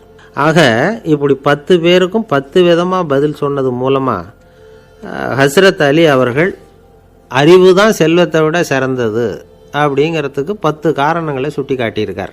அந்த அறிஞர் 10 பேர் கேட்ட ஒரே கேள்விக்கு 10 பதில் சொன்னார். நமக்கு வேண்டிய ஒருத்தர் 10 பேர் கேட்ட கேள்விக்கு ஒரே பதில் சொல்லி சமாளித்தார். கேள்வி என்ன தெரியுமா? என்கிட்ட வாங்கின கடனை எப்போயா திருப்பி கொடுக்க போகிற? இதுதான் அந்த 10 பேரும் கேட்ட ஒரே கேள்வி. இந்த மாதம் 26ஆம் தேதி தந்துடுறேன் அப்படிங்கிற ஒரே பதில் சொல்லி அவ்வளவு பேரையும் இவர் அனுப்பி வச்சுட்டாராம். எல்லாரும் போனதுக்கப்புறம் இவரை தனியாக கூப்பிட்டு கேட்டிருக்கிறாங்க, அது என்ன சார் கணக்கு 26ஆம் தேதி அன்னைக்கு என்ன அதிசயம் நடக்க போகுது அப்படின்னு கேட்டிருக்காங்க. அதிசயம் அன்னைக்கு இல்லை, அதுக்கு நாளே நடக்க போகுதுன்னாராம். விவரமாக சொல்லுங்கன்னு இருக்காங்க. வேறு ஒன்றும் இல்லைங்க, 26ஆம் தேதி தானே எல்லாரையும் வர சொல்லியிருக்கிறேன், அதுக்கு நாளே நான் புறப்பட்டு தலைமறைவாயிட போகிறேன் அப்படின்னாராம் ரொம்ப பெருமையாக. துருக்மேனியாவில் அஷ்காபாத் அப்படின்னு ஒரு நகரத்தில் ஒரு புவியியல் விஞ்ஞானி இருந்தார். அவர் ஒரு நாய்க்குட்டி வளர்த்தார். ஒரு நாள் முன்னிரவு நேரம் ஒரு மேஜைக்கு முன்னாடி உட்காந்து அந்த விஞ்ஞானி ஏதோ கணக்கு போட்டுக்கிட்டு இருக்கிறார். அவருக்கு ஒரு சின்ன பெண் குழந்தை, அது தொட்டிலில் தூங்கிட்டு இருக்குது. அந்த நாய்க்குட்டியும் ஒரு மூலையில் படுத்து அது பாட்டுக்கு தூங்கிட்டு இருந்தது. ஒரே அமைதி. அந்த நேரத்தில் திடீர்னு அந்த நாய்க்குட்டி துள்ளி எழுந்திரிச்சிது. நேராக குழந்தைகிட்ட ஓடிச்சு. அந்த குழந்தைய அது போட்டிருந்த ட்ரெஸ்ஸோடு சேர்த்து கவ்வி தூக்குச்சு. தூக்கிக்கிட்டு வாசல் பக்கம் ஓடிச்சு. நாய்க்குட்டி குழந்தைய கவ்வி தூக்க முடியுமாங்கிற சந்தேகம் உங்களுக்கு இல்லையா? நீங்கள் நம்ம ஊர் நாய்க்குட்டியவே பார்த்து பழக்கப்பட்டிருக்கீங்க, அதனால் நம்புறதுக்கு சிரமமாக இருக்கும். அந்த ஊர்லெலாம் அது ரொம்ப ஸ்ட்ராங்காக இருக்கும், ஒரு ஏதோ கண்ணுக்குட்டி மாதிரி இருக்கும். விஞ்ஞானி அதை பார்த்துட்டார். உடனே அந்த நாய்க்கு வெறி பிடிச்சிட்டுதுன்னு முடிவு பண்ணிவிட்டு தன்னோட கை துப்பாக்கி எடுத்துக்கிட்டு ஓடி வந்தார். அவர் வெளியில் நாய்க்குட்டி எங்கே அப்படின்னு பார்த்து தேடுறார். அந்த நேரத்தில் அந்த வீடு இடிஞ்சு விழுது. காரணம் பூமி அதிர்ச்சி. இப்படி பூமி அதிர்ச்சி உண்டாக போகுதுங்கிறது அந்த நாய்க்குட்டிக்கு முன்னாடியே தெரிஞ்சு போச்சு. அதுதான் குழந்தைய தூக்கிட்டு வெளியில் ஓடி வந்திருக்குது. அது மூலமாக அந்த குடும்பத்தையே காப்பாற்றிருக்குது அந்த நாய்க்குட்டி. இந்த சம்பவம் நடக்கிறதுக்கு 3 நாளைக்கு முன்னாடியே சில பிராணிகளுக்கு இப்படி நடக்க போகுதுங்கிறது தெரிஞ்சிருக்குதான். ஆமாம், அந்த நகரத்தில் 3 நாளைக்கு முன்னாடியே பாம்பு, பல்லி இதெல்லாம் அது தங்கியிருந்த வலையை விட்டு வெளியில் ஓடி வந்துட்டுது. அதே மாதிரி அங்கே இருந்த புறாவெல்லாம் பறந்து போயிடுச்சான். இதே மாதிரி யுகோஸ்லோவியாவில் கூட ஒரு நகரம், அங்கே ஒரு நாள் ராத்திரி ஒரு மிருக காட்சி சாலையில் திடீர்னு ஒரு பெரிய கலவரம், கூச்சல், குழப்பம். அங்கே இருந்த கழுதை, புலி, யானை, பறவை எல்லாம் கண்ணாபின்னான்னு கத்த ஆரம்பிச்சுட்டுது. நேர் யானை அதுக்குன்னு போடப்பட்டிருந்த தடுப்பையே தாண்டி குதித்து வெளியில் வந்துட்டு தான். மறுநாள் தான் எல்லாருக்கும் விஷயம் புரிஞ்சுது. அடுத்த நாள் காலையில் அங்கே பூமி அதிர்ச்சி உண்டாயிட்டுது. இப்போ பாருங்கள், அதாவது மனுஷனை போய் தீர்க்க தரிசி அது இதுன்னு சொல்லிகிட்டு இருக்கிறோம், இவனை விட அது பரவாயில்லைன்னு தோணுது. அதாவது மிருகங்கள் ஒன்று நடக்க போகுதுங்கிறத முன்னாடியே புரிஞ்சுக்குதே. சரி, இதெல்லாம் எப்படி அது முன்கூட்டி புரிஞ்சுக்குது? அதுதான் படைப்பு ரகசியம். அதை கண்டுபிடிக்கிறதுக்கு தான் மனுஷன் ஆராய்ச்சி பண்ணிகிட்டு இருக்கிறான். விஞ்ஞானிகளோட ஆராய்ச்சியெல்லாம் ஒரு பக்கம் இருக்கட்டும், வீட்டுக்குள்ளேயே சில ஆராய்ச்சி பண்ணி பாருங்களேன். இப்போ சில யோசனை சொல்லி அதை சோதனை பண்ணி பாருங்க அப்படின்னு ஒருத்தர் சொன்னாராம். அதாவது இப்போ மழை வருமா வராதா அப்படின்னு தெரிஞ்சுக்கணுமா, உடனே ஒரு பூனைக்குட்டி பின்னாடியே மெதுவாக போய் அது என்ன செய்யுதுன்னு கவனித்து பார்க்கணும். பூனைக்குட்டி தன்னோட பாதத்தினால சுகத்தில் அப்படி கீறிக்கிட்டு இருக்கும். அப்படி கீறினா கண்டிப்பாக மழை வரும். சில சமயம் பூனைக்குட்டி அப்படி மல்லாந்து படுத்துக்கிட்டு பாதத்தை உயர தூக்கும், அப்படியும் எப்படியும் புரளும். இப்படி செஞ்சதுன்னா அன்னைக்கும் மழை இருக்காது. அதனால் முன்னாடி இருந்தது மழை வர்றதுக்கு அறிகுறி, இது மழை இல்லைங்கிறதுக்கு அறிகுறி. பறவைகள், பிராணிகள் இதுகளோட நடவடிக்கைகளை பார்த்துட்டு அதையெல்லாம் அடிப்படையாக வச்சு தான் காலநிலையை கண்டுபிடிக்கிற கருவிகளை கண்டுபிடிச்சிருக்கிறாங்க. வாத்து இருக்குல்ல, சில சமயம் தன்னோட அழகை தன்னோட இறகுகளில் அப்படியே புதைச்சிக்கும். அப்படி செஞ்சால் குளிர்காலம் வரப்போகுதுன்னு அர்த்தம். பருவநிலை குளிராக மாறப்போகுதுங்கிறதுக்கு இதுதான் அறிகுறி. சிட்டுக்குருவி இருக்குதுல்ல, அதெல்லாம் புழுதியில் உழுந்து புரளும், சிறகுகளை படபடன்னு அடிச்சுக்கும். அப்படி செஞ்சால் மழை வரப்போகுதுன்னு அர்த்தம். ஒன்று மட்டும் நாம் நல்லா தெரிஞ்சுக்கணும், இயற்கையின் சீற்றம்னு சொல்கிறோம் இல்லையா, இயற்கை ஏன் நம்ம மேலே கோவப்படுது? இயற்கையை நாம் அனுசரித்து போகிறதில்ல, அதனால் கோவப்படுது. காடுகளை அழிக்கப்படாது, விலங்குகளை கொல்லக்கூடாது, இயற்கை ஏற்படுத்தி வச்சிருக்கிற சமநிலையை கெடுக்கப்படாது. அதை புரிஞ்சுக்கிட்டு வாழ்ந்தோம்னா பூமியும் நடுங்காது, நாமளும் நடுங்க வேண்டிய அவசியம் இருக்காது. ஒருத்தர் இருந்தார், சாராய கடைக்கு போனாராம், நிறைய சாப்பிட்டார். அப்புறம் சொன்னார், இது ரொம்ப அற்புதமான சரக்கு போல இருக்கு,